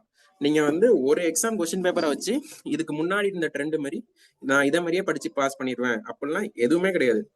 எல்லாமே ட்ரெண்டை மாத்திரம். ஸோ வந்து நீங்க ஃப்ரெஷரா இருந்தாலும் சரி சீனியரா இருந்தாலும் சரி அந்த 3 விஷயம், நாலேஜ் கண்டிப்பா வேணும், ஸ்கில் வேணும், ஸ்ட்ராட்டஜி ரொம்ப ரொம்ப முக்கியம், லக்குன்ற ஒரு ஃபேக்டர் சொல்றாங்க. பட் எனக்கு பர்சனலி லக்ல எல்லாம் பிலீஃப் இல்லை. இந்த லக்குன்ற ஃபேக்டரையே வந்து நம்மளோட நாலேஜை அந்த 5 நிமிஷம் ஸ்ட்ராட்டஜி சொன்னோம்னா அந்த 5 நிமிஷம் நீங்க எக்ஸ்ட்ரா படிக்க படிக்க படிக்க ஏதோ ஒரு வகையில ஆப்ஷன் எலிமினேட் பண்ணியாச்சு ஹெல்ப்ஃபுல்லா இருக்கும். ஸோ அந்த லக்குன்ற ஃபேக்டர் டிஎன்பிஎஸ்சி வந்து கம்மி பண்ணணும். லைக் ஃபார் எக்ஸாம்பிள் என்ன பண்ணாங்கன்னா யூபிஎஸ்சில இதே மாதிரியே தான் கொண்டு வந்தாங்க. 2023 ஐ திங்க் ப்ரிலிம்ஸ்ல வந்து என்ன பண்ணாங்கன்னா இந்த ஹவு மெனி பேர்ஸ் கரெக்ட் நம்ம ஒரு கொஸ்டின் இருக்கும்ல, டிஎன்பிஎஸ்சில கூட நீங்க பாத்திருப்பீங்க, ஒன்லி 1 ஒன்லி 2 அதெல்லாம் யூபிஎஸ்சி இன்ட்ரடியூஸ் பண்ணாங்க. அது வந்து அந்த இயர் வந்து 100 கொஸ்டின்ல ஒரு 40+ கொஸ்டின்ஸ் வந்து கேட்டிருந்தாங்க. ஸோ வந்து அது எப்படி ஆயிடுச்சுன்னா அதை அட்டன் பண்ற யாருக்குமே எத்தனை பேர்ஸ் கரெக்ட்லாம் தெரியாது, தெரிஞ்சாலும் அது எந்தெந்த பேர் கரெக்ட்லாம் தெரியாது. ஸோ அந்த டைம் என்ன இருந்துச்சுன்னா அது ஒரு லக் பேஸ்டா மாறிடுச்சு. அதுதான் அங்க ஒரு ப்ராப்ளம். அதுக்கு அடுத்த இயர் என்ன பண்ணிட்டாங்கன்னா ஸ்டேட்மெண்ட் கொஸ்டின் நிறைய கொண்டு வந்துட்டு அந்த கொஸ்டினை கம்மி பண்ணிட்டாங்க. ஹோப் டிஎன்பிஎஸ்சியும் அந்த மாதிரி கொண்டு வருவாங்கன்னு எதிர்பார்ப்போம். ஓகேங்களா? அவங்க கொண்டு வரலனாலும் நம்ம படிச்சு கிளியர் பண்ணதான் செய்யணும், அதுதான் நமக்கு ஒரு வேலை. அதுக்கப்புறம் system reforming they are listening. இதுதான் உண்மை. அவங்க வந்து பண்ற ரிஃபார்ம் எப்படி இருக்குன்னு கேட்கறது டிபேட் இருக்கு, அதுல கிரிட்டிசிசம் இருக்கு. பட் வந்து அவங்க லிசன் பண்ணி மாத்துறாங்கல்ல. நம்ம last year English Tamil disparity இருக்குன்னு சொன்னோம், மாத்துனாங்க. இந்த இயர் வந்து 2A மெயின்ஸ்ல வந்து லாங்குவேஜே இல்லை எடுத்திருக்காங்க. அதெல்லாம் வெல்கம் மூவ் தான். ஸோ வந்து அவங்க பண்ற வெல்கம் மூவையும் பார்க்கணும், அன்வெல்கம் மூவையும் பார்க்கணும், எல்லாத்துக்குமே வாய்ஸ் கொடுக்கணும். வாய்ஸ் கொடுக்கறது மட்டும் இல்லாம நம்மளோட ப்ரிப்பரேஷனை அதை அஃபெக்டே பண்ணாத அளவுக்கு நம்ம இம்யூனிட்டியா இருக்கணும். அதுதான் ரொம்ப ரொம்ப முக்கியம். ஸோ வந்து 5வது பாயிண்ட் என்னன்னா உங்களோட மென்டல் ஃபிட்னஸ். மென்டல் ஃபிட்னஸ் வந்து ரொம்ப ரொம்ப முக்கியம். உங்களோட புக் நாலேஜ் நீங்க எவ்வளவு நாளும் படிச்சிருக்கலாம், ஆனா அவன் வந்து இப்போ ரீசெண்டா நமக்கு வைக்கிற கொஸ்டின்ஸ் எல்லாமே இல்லைன்னா எக்ஸாம் பேட்டர்ன் எல்லாமே எப்படின்னா மென்டலி சைக்காலஜிக்கலி நம்மளை அஃபெக்ட் பண்ற மாதிரி தான் இருக்கு. நீங்க வந்து குரூப் 1 இந்த வருஷம் நிறைய பேர் எழுதிருப்பீங்க. கொஸ்டின் புக்லெட்டை வாங்கி பார்த்த உடனே 120 பேஜ் இருக்கு. நம்ம மென்டலி 120 பேஜை 180 நிமிஷத்துல முடிக்கணும். இதுதான் டாஸ்க். அப்போ நமக்கு வந்து நீங்க நல்லாவே படிச்சிருப்பீங்க, உங்களுக்கு 150க்கு மேல கொஸ்டின் தெரிஞ்சிருக்கும். ஆனா உங்களுக்கு மென்டலி அப்ப ஃபிட்டா இருக்கணும். என்னால எந்த நாளும் நீ என்ன வேணா கேள்வி பண்ண முடியும்னு உங்களுக்கு முடியணும். அப்போ அந்த மென்டல் ஃபிட்னஸை எப்படி நீங்க கொண்டு வரணும்னா வித் பிராக்டிஸ்ல மட்டும்தான் வரும். அந்த பிராக்டிஸ் மார்க்ல மட்டும்தான் வரும். எவ்ரி மார்க்கை சீரியஸா எடுங்க. இதுக்கு முன்னாடி வந்து நம்ம மார்க்ஸ் வந்து சீரியஸா எடுத்துக்க மாட்டோம். லைக் மார்க்ல வந்து ஏதோ ஒரு கொஸ்டின் வந்து எங்க இருந்தோ கேட்டிருப்பாங்க, அதை வந்து ரொம்ப அசால்ட்டா விட்டுருப்போம். இதெல்லாம் டிஎன்பிசியே கேட்க மாட்டான்னு. இப்ப அப்படிலாம் இல்லை, டிஎன்பிசி எதை வேணா கேட்கறான். ஸோ வந்து எவ்ரி மார்க்கை சீரியஸா எடுங்க. நீங்களா தனியா போய் படிக்கிறத விட ஏதோ ஒரு மார்க் போடுங்க. அந்த மார்க்கை வந்து நல்லா அனலைஸ் பண்ணி பாருங்க. அடிஷ்னலா 1-2 மார்க் எக்ஸ்ட்ரா வேற டெலிகிராம்ல கிடைக்க கொஸ்டின்ஸ் போடுங்க. அதுக்கப்புறம் ஏஐ யூஸ் பண்ணுங்க. இவ்வளவுதான் நம்மளால முடியும். இதை பெஸ்டா பண்ணி இந்த 65 நாள் நம்ம பண்ணாலே கிளியர் பண்றதுக்கு அவ்வளோ பாசிபிலிட்டிஸ் இருக்கு. அதை எக்ஸ்ப்ளோர் பண்ணுங்க. அதுக்கப்புறம் வந்து this is our dream, our journey. Others may doubt, but we don't have the luxury to quit because giving up means giving up on the ourselves. இதான் ரொம்ப ரொம்ப உண்மை. சரியா? என்னன்னா இது வந்து நம்மளோட ட்ரீம், நம்மளோட ஜேர்னி. நம்மளோட பேரண்ட்ஸ் சொல்லலாம், ஃப்ரெண்ட்ஸ் சொல்லலாம், யார் தெரிஞ்சவங்க சொல்லலாம், தெரியாதவங்க சொல்லலாம், என்ன வேணா சொல்லலாம். டிஎன்பிஎஸ்சி இப்படிதான். யூடியூப்ல நீங்க என்ன வேணா பார்க்கலாம். டிஎன்பிஎஸ்சி இப்படி பண்றாங்க, அப்படி பண்றாங்க, வேலை கிடைக்காது, காசு கொடுத்தாதான் கிடைக்கும், இங்கிலீஷ் மீடியத்துக்கு தான் கிடைக்கும், தமிழ் மீடியத்துக்கு தான் கிடைக்கும். அதெல்லாம் ஒரு பக்கம் இருக்கட்டும். நம்ம வந்து காம்படிட்டிவ் எக்ஸாம்ல தான் கிளியர் பண்ணணும்னு வந்திருக்கோம். அதனால நீங்க எந்த டிபேட்னாலும் பண்ணணும்னாலும் இப்போ நம்ம வந்து பேசுறதுனால இப்போ இல்ல அதுல டைம் அதிகமா ஸ்பெண்ட் பண்ணி படிக்காம டிவேட் ஆகுறதுனால இதுல நமக்கு ரிசல்ட் வருதா? குரூப் 2 2Aல வராது. நம்ம என்ன பண்ணணும்னா நமக்கு வந்து ஒரு மென்டலி ஒரு ஃபிட்னஸ் வேணும், நமக்கு வந்து ஒரு கிளாரிட்டி வேணும். அந்த கிளாரிட்டியோட நம்ம படிக்கணும். அப்படி படிச்சா மட்டும்தான் எக்ஸாம் கிளியர் பண்ண முடியும். இதுதான் ஒரே ஸ்ட்ராட்டஜி, வேற எந்த ஸ்ட்ராட்டஜியும் கிடையாது. ஃபோக்கஸ்டா இருங்க. மனசு எப்பெல்லாம் டவுன் ஆகுதோ அப்பெல்லாம் உங்களுக்கு பிடிச்ச ஒரு விஷயத்த பண்ணிட்டு திரும்ப வந்துருங்க.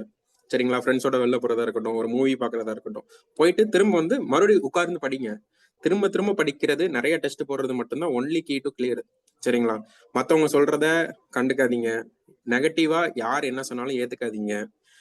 நம்ம திரும்ப திரும்ப என்னதான் நெகட்டிவா பேசினாலும் திரும்ப அதே எக்ஸாம் எழுதி தான் கிளியர் பண்ணணும்னு நம்மளோட ஆம்பிஷன் இருக்கு. ஸோ வந்து உங்களோட ஹோப்பை மட்டும் விட்டுறாதீங்க, உங்களோட டவுட் பண்ணாதீங்க. இது நம்மளோட ட்ரீம், நம்மளோட ஜேர்னி, நம்மளோட வழி வேற யாருக்குமே தெரியாது. நம்ம என்ன கோ த்ரூ பண்றோம், நம்ம எவ்வளவு படிச்சிருக்கோம், நமக்கு எதனால போச்சு, எவ்வளவு காம்படிஷன் இருக்கு, எவ்வளவு ரேஷியோல அவங்க எடுக்கிறாங்க, உள்ள எவ்வளவு ரிசர்வேஷன் இருக்கு, அதுக்குள்ள நம்ம எப்படி உள்ள போனோம், அந்த போஸ்ட்ல நமக்கு இருக்கா, இவ்வளவு ப்ராப்ளம் உள்ள இருக்கு. அது யாருக்குமே தெரியாது. நம்ம சொல்லி புரிய வைக்கணும்னு அவசியமும் இல்லை. ஸோ வந்து நம்மளோட ட்ரீம், நம்மளோட ஜேர்னி நம்ம தான் பண்ணணும். ஸோ வந்து the seed that dares to sing into the dark today will rise as a forest tomorrow. இன்று இருளில் மூழ்க துணியும் விதை நாளை காடாக எழும். இதுதான் ஃபைனல் கன்க்ளூஷன். இன்னைக்கு வந்து இந்த ஃபேஸ் வந்து உங்களுக்கு கஷ்டமான ஃபேஸா இருக்கலாம். டெஃபினட்டா நல்லா படிங்க. சரிங்களா? நல்லா டெஸ்ட் போடுங்க. ஃபுல் சப்போர்ட் வந்து உங்களுக்கு அகாடமில என்ன வேணாலும் கேளுங்க, பண்ணி கொடுக்குறோம். இப்போ வந்து உங்களுக்கு எதுவும் டவுட்ஸ் இருந்தா கேளுங்க. அபவுட் எக்ஸாம், ப்ரிலிம்ஸ், மெயின்ஸ், இப்போ எப்படி ஸ்ட்ராட்டஜில ப்ரிப்பேர் பண்ணலாம், அந்த மாதிரி எதுனாலும் கேளுங்க, கண்டினியூ பண்ணலாம்.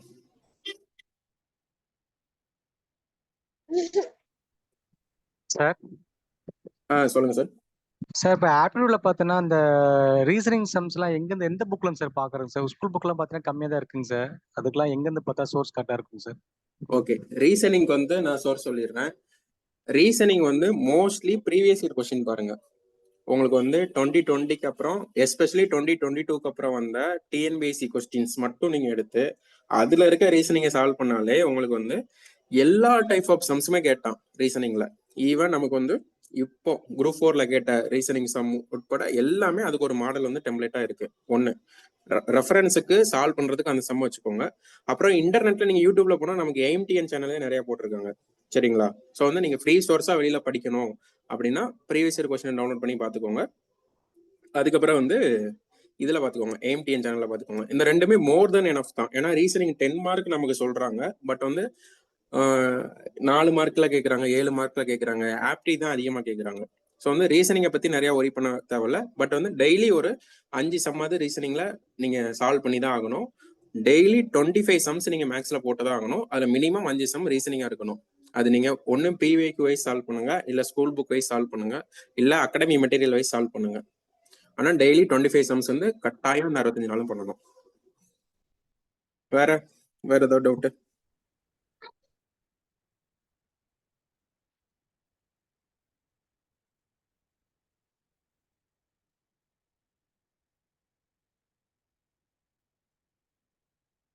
சும்மா கேளுங்க. வேற ஏதாச்சும் உங்களுக்கு குவரி எதுவும் இருக்கா? ப்ரிப்பரேஷன்ல டவுட் வேற எதுவும்?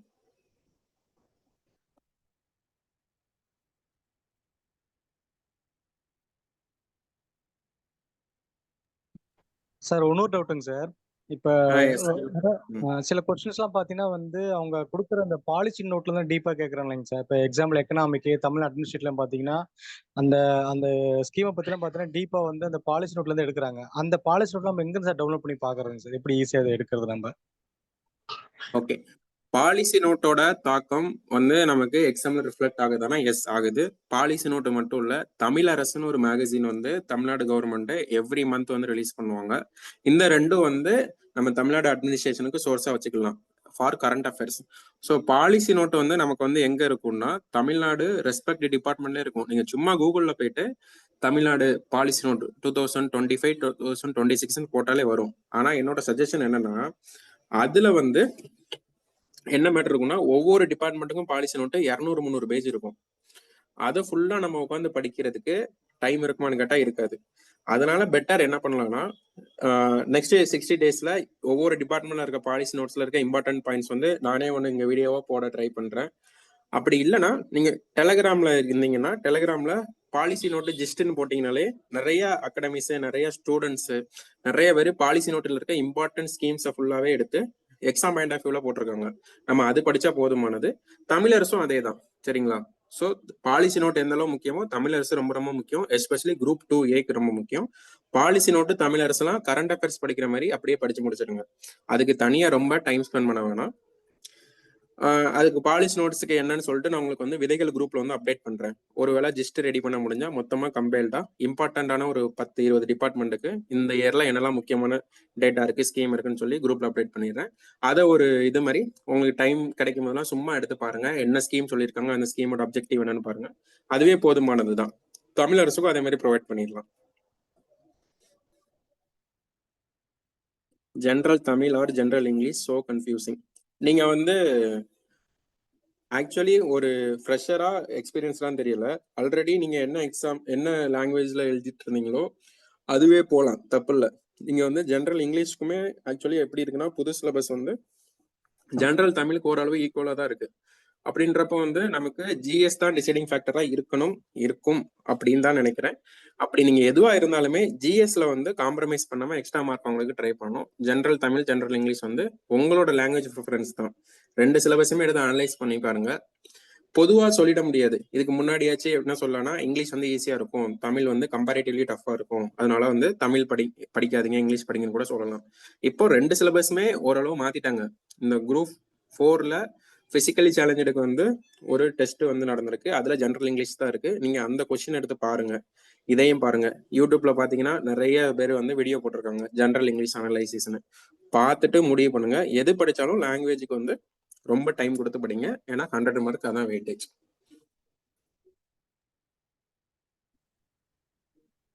சார் பிரிலிம்ஸ்க்கும் தமிழரசு மேகசின் படிக்கணுமா சார்? பிலிம்ஸ்க்கு தமிழரசு மேகசின் கண்டிப்பா படிக்கணும். ஏன் படிக்கணும் அப்படின்னா நீங்க வந்து ஃபுல் மேகசினும் படிக்காதீங்க. தமிழரசு ஜிஸ்ட்னே இருக்கும். நான் வந்து உங்களுக்கு வித்தின் ஒரு 10 to 15 டேஸ்ல லாஸ்ட் 1 இயர்ல இருந்த தமிழரசுல எக்ஸாம் பாயிண்ட் ஆஃப் வியூல என்னெல்லாம் பாயிண்ட் இருக்கோ எல்லாத்தையுமே கம்பைல் பண்ணி போட்டுடுறோம் பிடிஎஃபா. விதைகளோட டெலகிராம் குரூப்ல நீங்க வந்தீங்கன்னா இருக்கும், சரிங்களா? அதுல வந்து அதை பார்த்து டவுன்லோட் பண்ணி ரொம்ப நீங்க ஒரு மந்த் மேகசின் எடுத்தீங்கன்னா 80 to 90 பேஜஸ் இருக்கு. ஆனா எக்ஸாம் பாயிண்ட் ஆஃப் பாத்தீங்கன்னா ஒரு 1.5 பேஜ் தான் இருக்கும். அந்த 1.5 பேஜ்ல என்ன சொல்லியிருக்காங்க, யாருக்கு எங்க செலவு ஓப்பன் பண்ணியிருக்காங்கன்னு இருக்கும். வெண்ணி காலடி பெரிய காலடி வந்து 2 பேருமே ஒரே ஆள் தான். வெண்ணி காலடி இல்லைன்னா பெரிய காலடி. பூலித்தேவரோட படை தளபதின்னு இருக்கும், லைக் இந்த ஒண்டி வீரன் இருந்த மாதிரி. ஸோ இந்த டேட்டாலாம் நமக்கு அங்கதான் இருக்கும். அது போக நிறைய ஸ்கீம்ஸ் வந்து நமக்கு தமிழரசுல தான் இருக்கும். அதனால தமிழரசு ஃபுல் மேகசின் டவுன்லோட் பண்ணிலாம் படிக்காதீங்க. ஜிஸ்ட் இருக்கும், உங்களுக்கு ஜிஸ்ட் எங்கேயாச்சும் கிடைச்சா டெலிகிராம்ல டவுன்லோட் பண்ணி படிங்க. அப்படி இல்லைன்னா டெலிகிராம் குரூப்ல போட்டுடுறோம். கண்டிப்பா தமிழரசு படிக்காம போகக்கூடாது. தமிழரசுன்றது ஒரு எக்ஸ்டெண்டட் கரண்ட் அஃபேர்ஸ் தான். இப்போ நீங்க மந்த்லி கரண்ட் அஃபேர்ஸ் படிக்கிறப்ப தாய் மாணவர் திட்டம் படிச்சீங்கன்னா அந்த தாய் மாணவர் திட்டத்தோட எங்க ஸ்டார்ட் பண்ணாங்க, என்ன பண்ணாங்க அப்படின்ற ஃபுல் டீட்டெயிலும் நமக்கு தமிழரசுல இருக்கும். ஸோ வந்து அவங்களோட அப்படித்தானே கேட்குறாங்க, விடியல் பயணம் எப்போ ஸ்டார்ட் பண்ணாங்கன்னு. ஸோ வந்து அந்த மாதிரி தான் 3 ஆண்டு சிறப்பு மலர்ல இருந்து நிறைய கொஸ்டின் வந்துச்சு. இப்போ 5 ஆண்டு சிறப்பு மலர் தமிழரசுல இருந்து விட்டுருக்காங்க. ஸோ டைம் இருக்கிறப்ப அதுல இருக்க இம்பார்ட்டன்ட் எக்ஸாம் பாயிண்ட் ஆஃப் வியூலாம் அப்லோட் பண்ணிடுறோம். நீங்க ஸ்டாட்டிக்ல தான் ரொம்ப கான்சன்ட்ரேட் பண்ணணும். இந்த மாதிரி கரண்ட் அஃபேர்ஸை தேடி தேடி படிக்காதீங்க. அது இந்த மாதிரி கம்பைலேஷன் யாராச்சும் கொடுப்பாங்க, நாங்களே ப்ரொவைட் பண்றோம், அதுல இருந்து பாத்துக்கோங்க. Sir, regarding GS please explain the analysis of PYQs. PYQ அனலைசிஸ்க்கு தனி செஷன் கேக்குறீங்களா இல்ல இப்ப சொல்லணும்னு சொல்றீங்களா?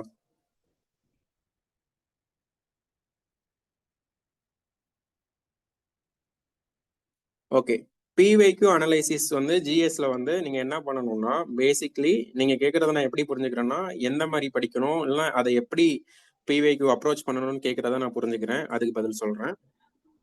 ஸோ வந்து ஃபர்ஸ்ட் விதைகளோ இல்லைன்னா ஏதோ ஒரு PYQ கம்பெடிஷனோ எடுத்துக்கோங்க.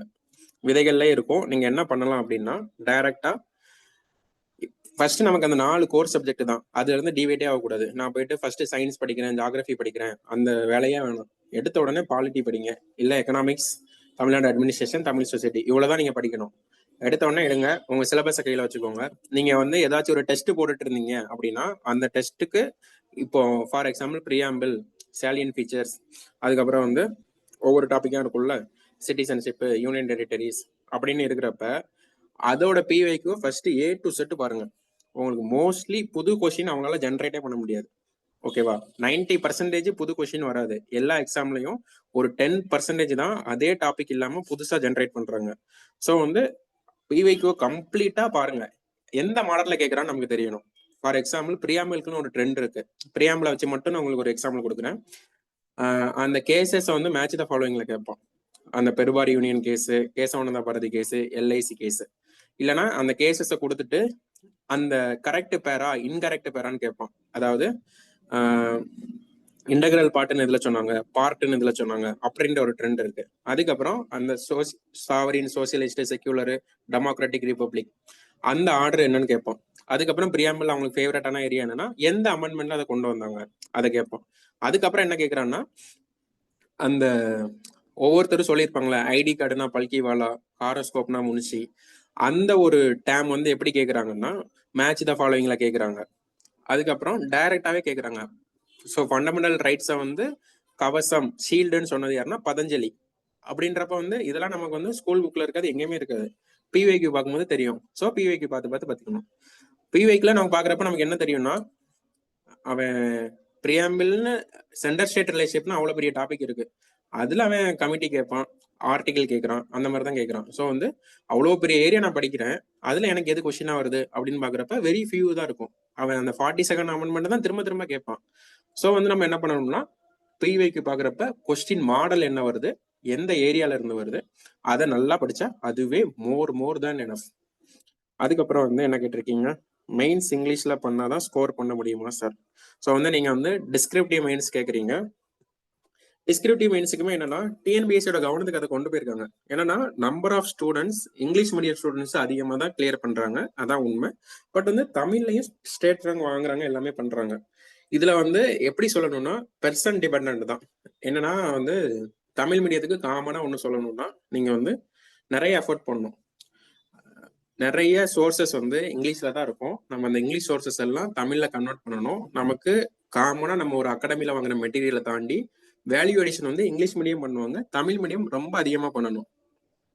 உதாரணமா நீங்க மெயின்ஸ் எழுதுறீங்க, சயின்ஸ் அண்ட் டெக் எழுதுறீங்க, மற்ற இதெல்லாம் எழுதுறீங்கன்னா இங்கிலீஷ் மீடியத்துக்கு என்ன அட்வான்டேஜ் அப்படின்றத பொறுத்து தான் தமிழ் மீடியத்துக்கு நம்ம பேச முடியும். ஸோ வந்து என்னன்னா இங்கிலீஷ் மீடியத்துக்கு வந்து சும்மா இப்போ வந்து மகாத்மா காந்தி யூபிஎஸ்சின்னு போட்டா விஷன் ஐஏஎஸ்ல அவ்வளோ இருக்கு, ஒரு இன்ஃபோகிராஃபிக்ல அவ்வளோ டீடைல் இருக்கு. ஸோ வந்து அவங்களுக்கு என்னன்னா டிரான்ஸ்லேட் பண்ண தேவையில்ல, சும்மா பார்த்துட்டு கூட போகலாம், இல்லை அதை நோட்ஸ் எடுத்து கூட வச்சுக்கலாம். அவங்களுக்கு எக்ஸ்ட்ரா ஒரு 10 பாயிண்ட் 15 பாயிண்ட் யூபிசி சைட்ல இருந்து கிடைக்குதா, நமக்கு அந்த யூபிசி சைட்ல இருந்து 10 பாயிண்ட் வேணும். அப்ப நம்ம என்ன பண்ணணும்னா தமிழ்ல அந்த பாயிண்ட் எல்லாம் எடுத்து டிரான்ஸ்லேட் பண்ணி எழுதிடணும். ஸோ வந்து அப்படி எழுதுறப்ப நம்ம அவங்களும் 20 டேட்டா கொடுக்குறாங்க, நம்மளும் 20 டேட்டா கொடுக்குறப்ப தமிழ்ல நமக்கும் மார்க்லாம் குறைக்க மாட்டாங்க, நம்மளும் ரேங்க் வாங்கலாம், உள்ள போகலாம், சர்வீஸ் கிடைக்கும். ஸோ வந்து அது வந்து ஒரு மித்து தான். மித்துன்றதை தாண்டி தமிழ் மீடியத்துக்கு படிச்சீங்கன்னா எக்ஸ்ட்ரா உழைப்பு போடணும், அவ்வளவுதான். அது டிஸ்கிரிப்டிவ்க்கு. அதை வந்து நம்ம ப்ரிலிம்ஸ் முடிஞ்சதுக்கு அப்புறம் டீடைலா பேசலாம். Next sir, how to prepare for a new updated general English. Okay, new updated general English வந்து உங்களுக்கு வந்து அந்த போயம் ப்ரோஸை வந்து ஃபர்ஸ்ட் மக்கப் பண்ணி முடிச்சிருங்க. ஓகேவா?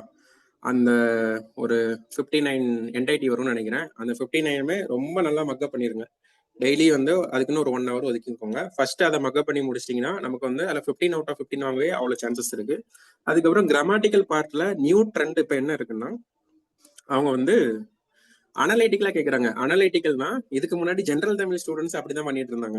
லைக் வந்து எப்படின்னா இலக்கணம் இருக்குன்னா இலக்கணத்தோட விதி கேட்பாங்க. ஸோ வந்து அதை வந்து நம்ம வந்து டைரக்டா இதுக்கு முன்னாடி பார்த்து இது இந்த ஸ்பீச் அந்த ஸ்பீச் அப்படின்னு சொல்ற மாதிரி இருக்காது. இப்ப இருக்க ட்ரெண்ட் எப்படின்னா நீங்க அண்டர்ஸ்டாண்ட் பண்ணி படிச்சா போதும், ஈஸி தான்.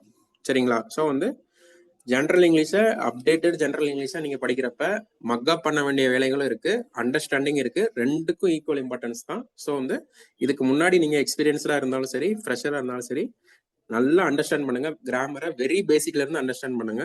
புக்ஸ்ல இருக்க வேர்ட்ஸ் இருக்குல்ல, நிறைய வந்து இந்த குரூப் 4ல வந்து பாக்குறப்ப என்னன்னா நிறைய கொஞ்சம் புது புது வேர்ட்ஸா இருக்கு. பட் வந்து என்னன்னா அது 6th to 12th, முக்கியமா 6th to 10th இருக்க ஸ்கூல் புக்ல இருக்க வேர்ட்ஸ் தான் கேட்டிருக்காங்க.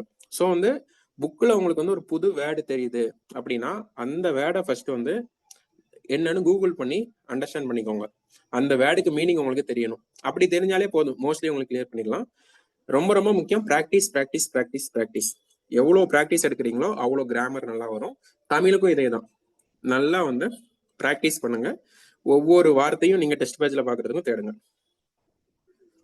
For prelims how much score is enough to get mains. இதை வந்து இப்போ சொல்றதுக்கு முடியவே முடியாது. ஏன்னா வந்து நமக்கு ஆக்சுவலி என்னன்னா இருக்க ப்ராக்டிகலி பேசணும்னா நம்ம வந்து ரொம்ப ரொம்ப வேகன்சி கம்மி அப்படின்ற ஒரு சுச்சுவேஷன்ல நம்மளால மேக்சிமம் மார்க் எவ்வளவு எடுக்கணும் அப்படின்ற ஒரு கட்டாயம் இருக்கு. அது போக இதுக்கு முன்னாடியாச்சும் எப்படி சொல்லுவாங்கன்னா தமிழுக்கும் மேக்ஸுக்கும் ஓகே 120+ போட்டுட்டு ஜிஎஸோட டஃப்னஸை பொறுத்து கட் ஆஃப் கூடுமா குறையுமான்னு கேட்பாங்க. இப்போ அப்படியே அந்த ட்ரெண்டே இல்லை. நீங்க லாங்குவேஜ் எடுத்தாலும் சரி, மேக்ஸ் எடுத்தாலும் சரி, ஜிஎஸ் எடுத்தாலும் சரி, அவன் கொஸ்டின் எப்படியோ கேட்குறான். ஸோ வந்து இட்ஸ் பியூர்லி டிபெண்ட்ஸ் ஆன் அந்த எக்ஸாமோட கொஸ்டினோட இதை பொறுத்து தான். சரிங்களா? அந்த ஸ்டாண்டர்டை பொறுத்து தான். டஃப்னா எல்லாருக்குமே டஃப் தான், ஸோ கட் ஆஃப் குறையும். ஈஸினா எல்லாருக்குமே ஈஸி தான், ஸோ கட் ஆஃப் போகணும். ஆனா இதுல நமக்கு என்ன பெரிய அட்வான்டேஜ்னா இந்த ஒரு நோட்டிபிகேஷனை பார்த்துட்டு நிறைய பேர் மைண்ட் செட்டு லூஸ் ஆகி என்ன பண்றாங்கன்னா சீரியஸா ப்ரிப்பேர் பண்ண மாட்டாங்க. ஸோ கீ என்ன, ஒரு சீக்ரெட் என்ன, ஹேக் என்னன்னா நம்ம சீரியஸா ப்ரிப்பேர் பண்ணா கட் ஆஃப்குள்ள போயிடலாம். அதுதான் இதுக்கு பின்னாடி இருக்க idea. Sir, polity prelims point of வியூல important constitutional non constitutional and statutory bodies மட்டும் படிச்சா போதுமா, in addition to important topics, இல்லை ஸ்கிப் பண்ணிடலாமா? Please explain. மிஸ்டர் ராஜ், நீங்க வந்து என்ன பண்ணணும்னா அந்த 4 கோர் சப்ஜெக்ட் சொன்னோமா, polity, economic, Tamil Nadu administration, society, அதில் இம்பார்ட்டன்ட் நான் இம்பார்ட்டன்ட் எதையுமே வைக்கக்கூடாது. சரிங்களா? அப்படி அந்த அது ஏன் அதை கோர் சப்ஜெக்ட்னு சொல்றேன்னா அந்த 4மே ஃபுல்லா படிக்கணும். நம்ம அதை எப்படி ஃபுல்லா படிக்க முடியும்? என்னால நான் யூபிஎஸ்சி லெவலுக்கு ஃபுல்லா படிக்க முடியுமானா கேட்டா யாராலையும் முடியாது. அந்த 4க்கும் ஃபர்ஸ்ட் அந்த 4க்குமே நீங்க பிவைக்யூ ஒரு 2 times ஆச்சு ஃபுல்லா பார்த்துருக்கணும். பிவைக்யூ கம்பைலேஷன் எடுத்துட்டு 4 சப்ஜெக்ட்டுக்குமே பிவைக்யூ பாருங்க ஃபுல்லா. எவ்ரி டாபிக் நீங்க வந்து ஒரு நாள் பாலிட்டியில 3 டாபிக் 4 டாபிக் படிக்கிறீங்கன்னா 4க்கும் பிவைக்யூ பார்த்துட்டு உள்ள போய் படிங்க. சரிங்களா? அதுல வந்து எதையுமே மிஸ் பண்ணாதீங்க. ஏன்னா அவன் வந்து ட்ரெண்ட் எப்படினாலும் கேட்கறான். சரிங்களா? கான்ஸ்டியூஷனல் பாடிஸ் கேட்கறான், நான் கான்ஸ்டியூஷனல் பாடிஸ் கேட்கறான். அதோட லாஸ்ட் குரூப் 2 ப்ரிலிம்ஸ்ல தான் கேட்டிருந்தான் அந்த ரீஅப்பாயின்மெண்ட் இருக்கா இல்லையான்னு கம்பேர் பண்ணி சொல்லி. ஸோ வந்து எதையுமே மிஸ் பண்ணக்கூடாது. பாலிட்டி, எக்கனாமிக்ஸ், தமிழ்நாடு அட்மினிஸ்ட்ரேஷன், சொசைட்டில. ஸோ வந்து கோர் சப்ஜெக்ட்ல நோ காம்ப்ரமைஸ். ஆனா நீங்க சொல்ற இது வந்து எதுக்கு யூஸ் ஆகும்னா நான் கோர் சப்ஜெக்ட்ஸான மீதி சப்ஜெக்ட்ஸ் இருக்கு. Modern history, ancient history, geography, science. இந்த 4 பேரும் சேர்ந்தே கான்ட்ரிபியூட் 20 மார்க்ஸ் தான். அப்போ ஈச் சப்ஜெக்ட்டுக்கு வந்து 5 மார்க்ஸ் வச்சுக்கலாம். அதுக்கு நம்ம ஹேக் இருக்கு. அதுக்கு என்னன்னா என்ன பண்ணலாம்னா கன்வென்ஷனலா அவன் கேட்பான்.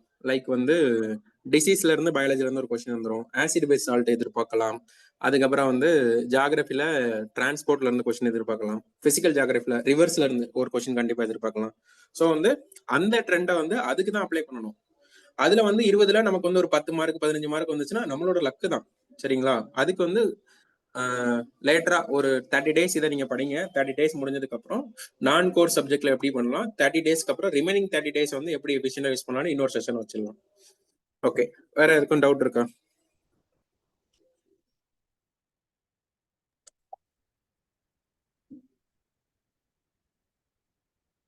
சார் இப்போ ப்ரிப்பரேஷன்ல மெயின்ஸுக்கும் சேர்த்து ப்ரிப்பேர் பண்றதுங்கிறது நல்ல ஐடியாவா இருக்குமா எப்படி சார்? ஏன்னா ப்ரிலிம்ஸ்க்கு இன்னும் 70 டேஸ் தான் இருக்கு அப்படிங்கிறப்ப மெயின்ஸ்க்கும் சேர்த்து நம்ம பார்க்கலாமா?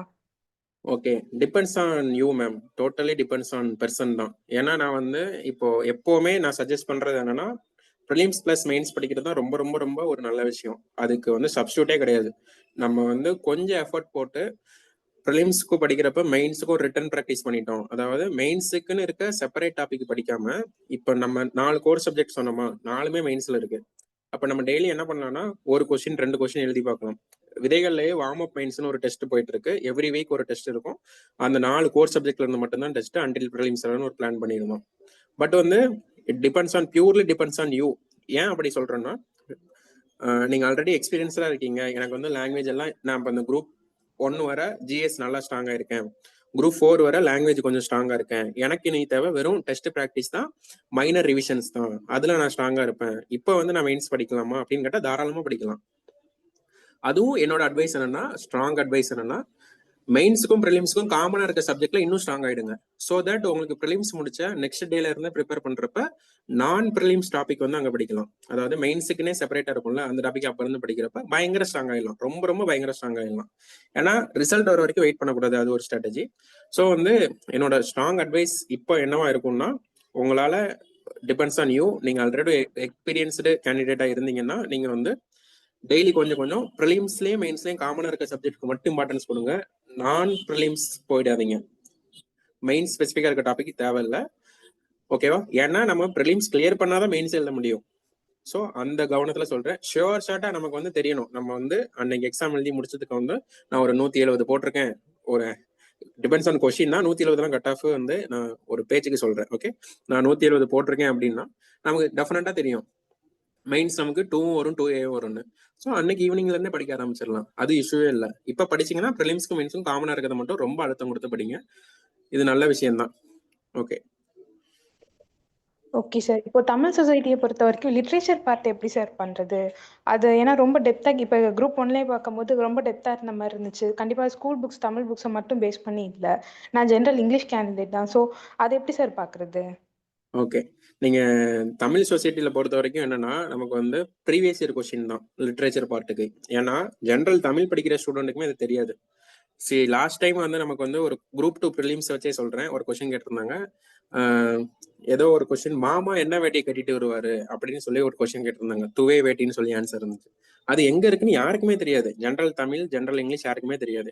ஸோ நம்மளோட ஹேக் என்னன்னா இந்த விஷயத்துல லிட்ரேச்சர் பார்ட் வந்து பெரிய கடல். அதுவும் என்ன சொல்லிட்டாங்கன்னா சிலபஸ்ல சங்கம் ஏஜ்ல இருந்து கான்டெம்பரரியா இருக்க வரைக்கும். அப்படின்னா இப்போ சினிமா பாட்டுல என்ன இருக்குன்னு வர கூட கேட்கலாம். ஏன்னா குரூப் 1 மெயின்ஸ்ல அப்படிதான் கேட்டான். சினிமா பாட்டு, தற்கால சினிமா பாட்டுல வந்து எப்படி அந்த லிட்ரேச்சர் இதெல்லாம் ரெஃப்ளெக்ட் ஆகுதுங்க. ஸோ வந்து அது வரை கொடுத்துருக்காங்க. நமக்கு வந்து அப்ப என்ன பண்ண முடியும்? எல்லாமே எல்லாம் படிக்க முடியுமானா ப்ராக்டிக்கலி நோ.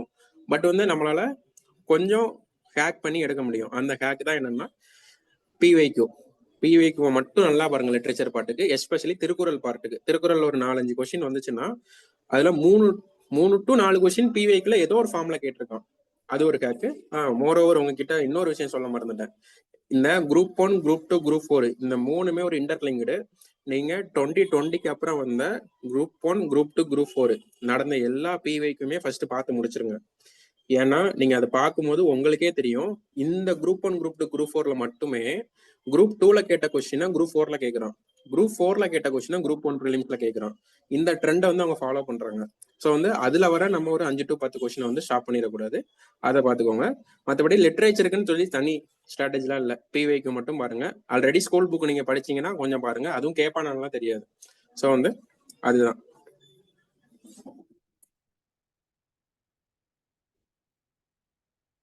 வேற யாருக்கும் எதுவும் doubt?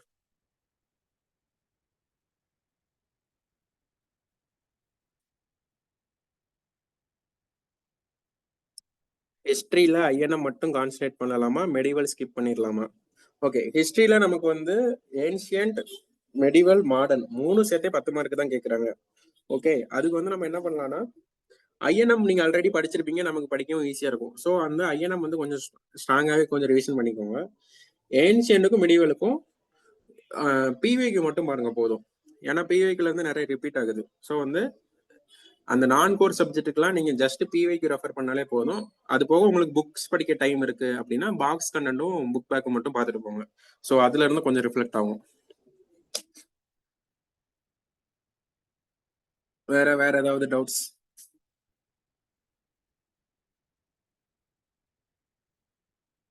How to approach budget related question sir? Okay, budget வந்து ஒரு கன்வென்ஷனலான டாபிக். எவ்ரி இயர் பட்ஜெட், இந்த வருஷம் புதுசா ஒன்று வேற சேர்த்திருக்காங்க, எக்கனாமிக் சர்வே. ஸோ வந்து இந்த குரூப் 1லயுமே எக்கனாமிக் சர்வே கொஸ்டின் இருந்துச்சு, எத்தனை பேர் கவனிச்சிக்கன்னு தெரியல. அந்த சைனா ஏர் பொல்யூஷன் எப்படி டேக்கிள் பண்றாங்க, இந்தியா எப்படி பண்றாங்கன்னு சொல்லி அசஸ்மெண்ட் ரீசன்ல கேட்டிருந்தாங்க. அது வந்து யூனியன் எக்கனாமிக் சர்வேல இருக்குது. நமக்கு வந்து தமிழ்நாடு எக்கனாமிக் சர்வே வந்து இந்த குரூப் 4ல 2 கொஸ்டின் கேட்டிருந்தாங்க. எனக்கு அதை பார்க்கும்போது தான் தெரிஞ்சது.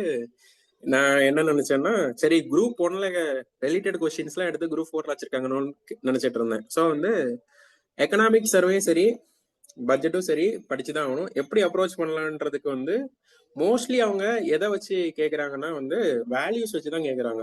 லைக் இந்த எக்ஸாம்லேயே பார்த்தீங்கன்னா ப்ரொடக்டிவிட்டியில நம்ம மெய்ஸ் லெவலில் இருந்தோம், பேடி லெவலில் இருந்தோம், வீட் லெவலில் இருந்தோம், அந்த மாதிரி தான் கேட்குறாங்க. ஸோ வந்து வேல்யூ ரிலேட்டடாக கொஞ்சம் பார்த்துக்கோங்க. அதுக்கப்புறம் பிவைக்கு தான் நமக்கு மாடல். அந்த பிவைக்குல அவன் என்ன கேட்டிருக்கான்னா, மோஸ்ட்லி வந்து ஒரு ஸ்கீம் அனௌன்ஸ் பண்ணிட்டாங்கன்னா ஸ்கீமோட அப்ஜெக்டிவ்ஸ் ரன் படிங்க. புது பட்ஜெட்ல இப்போ நமக்கு லேட்டஸ்டா வந்து அக்ரி பட்ஜெட்டும் படிக்கணும், யூனியன் பட்ஜெட் படிக்கணும், தமிழ்நாடு பட்ஜெட் படிக்கணும். ஸோ உங்களுக்கு 3 பட்ஜெட் இருக்கு இந்த ஃபினான்ஷியல் இருக்கு. அந்த 3 பட்ஜெட்டுமே பாருங்க. பார்த்துட்டு இதுக்கு முன்னாடி என்னன்னா அந்த தீம்ஸ்லாம் அவ்வளோ எக்ஸ்ப்ளோர் பண்ண மாட்டாங்க, இப்போ தீம்ஸ் எக்ஸ்ப்ளோர் பண்றாங்க. லைக் வந்து யூனியன் பட்ஜெட்ல வந்து growth இன்ஜின் சொல்லிட்டு ஒரு 4 இன்ஜின் சொல்லியிருப்பாங்க. ஃபர்ஸ்ட் இன்ஜின், செகண்ட், தேர்ட், ஃபோர்த்னு. அக்ரிகல்ச்சர், எம்எஸ்எம்இ, இன்னொன்று வரும் இன்வெஸ்ட்மெண்ட், எக்ஸ்போர்ட், இந்த 4மே வரும். சரிங்களா? இதை மேட்ச் இதை ஃபாலோவிங்லாம் குரூப் 1ல கேட்டிருந்தாங்க. அப்படி பாக்குறப்ப வந்து நீங்க வந்து ஏதோ ஒரு அகாடமில பட்ஜெட்னு சொல்லி எக்ஸாம் பாயிண்ட் ஆஃப் வியூல ஒரு 1.5 பேஜ்ல கொடுத்துருப்பான். அந்த 1.5 பேஜை படிச்சுக்கோங்க. அதுக்கப்புறம் பட்ஜெட்ல எப்படி நீங்க அப்ரோச் பண்ணணும் அப்படின்னா, ஸ்கீம்ஸ் பாத்துருவீங்க, இந்த மாதிரி தீம்ஸ் பாத்துருவீங்களா, வேல்யூஸ் பாத்துருங்க. அதுக்கப்புறம் வந்து அசெண்டிங் ஆர்டர், டிசெண்டிங் ஆர்டர்னு ஒரு ஏரியா இருக்கு பட்ஜெட்ல. லைக் வந்து ஸ்டேட்டோட ஓன் டேக்ஸ் ரெவன்யூல எந்த இதுல அதிகமா இருக்கு, நமக்கு வந்து கமர்ஷியல் டேக்ஸ் அதிகமா இருக்கும், அடுத்து ஸ்டாம்ப் டியூட்டி இருக்கும், அந்த மாதிரி ஒரு ஆர்டர் இருக்கும். அடுத்து ₹1 எப்படி மொபிலைஸ் பண்றோம், ₹1 எப்படி செலவு பண்றோம், சென்ட்ரலுக்கு ஸ்டேட்டுக்கு ரெண்டுக்குமே பாத்துக்கோங்க. ஷார்ட்கட் போட்டு வச்சுக்கோங்க, லைக் SSIDR அந்த மாதிரி இருக்கும்ல.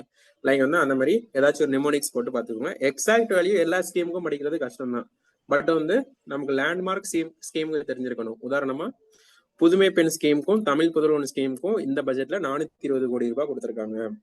கலைஞர் மகளிர் உரிமை தொகைக்கு 13,000 சம்திங் crore கொடுத்திருக்காங்க. ஆதி திராவிடர் நலத்துறைக்கு 3,000 சம்திங் கோடி கொடுத்திருக்காங்க. நாம 3,000 சம்திங் சொல்றேன்னா நீங்க படிக்கிறப்ப வேல்யூவாவே சேர்த்து படிச்சுக்கோங்க. அது ரிப்பீட்டட் ரிவிஷன்ல உங்களுக்கு ஞாபகம் வந்துடும், அதெல்லாம் பெரிய மேட்டர் இல்ல. ஸோ பட்ஜெட்ன்றது அவ்வளவுதான். How to study schemes both central and state? If we study here they ask about the objective or features. So இது வந்து ஒரு நல்ல கொஸ்டின் தான். ஸ்கீம்ஸை பொறுத்த வரைக்கும் நம்ம வந்து எல்லா ஸ்கீம்ஸையும் படிக்கிறது பாசிபிளான்னு கேட்டால் இம்பாசிபிள் தான்.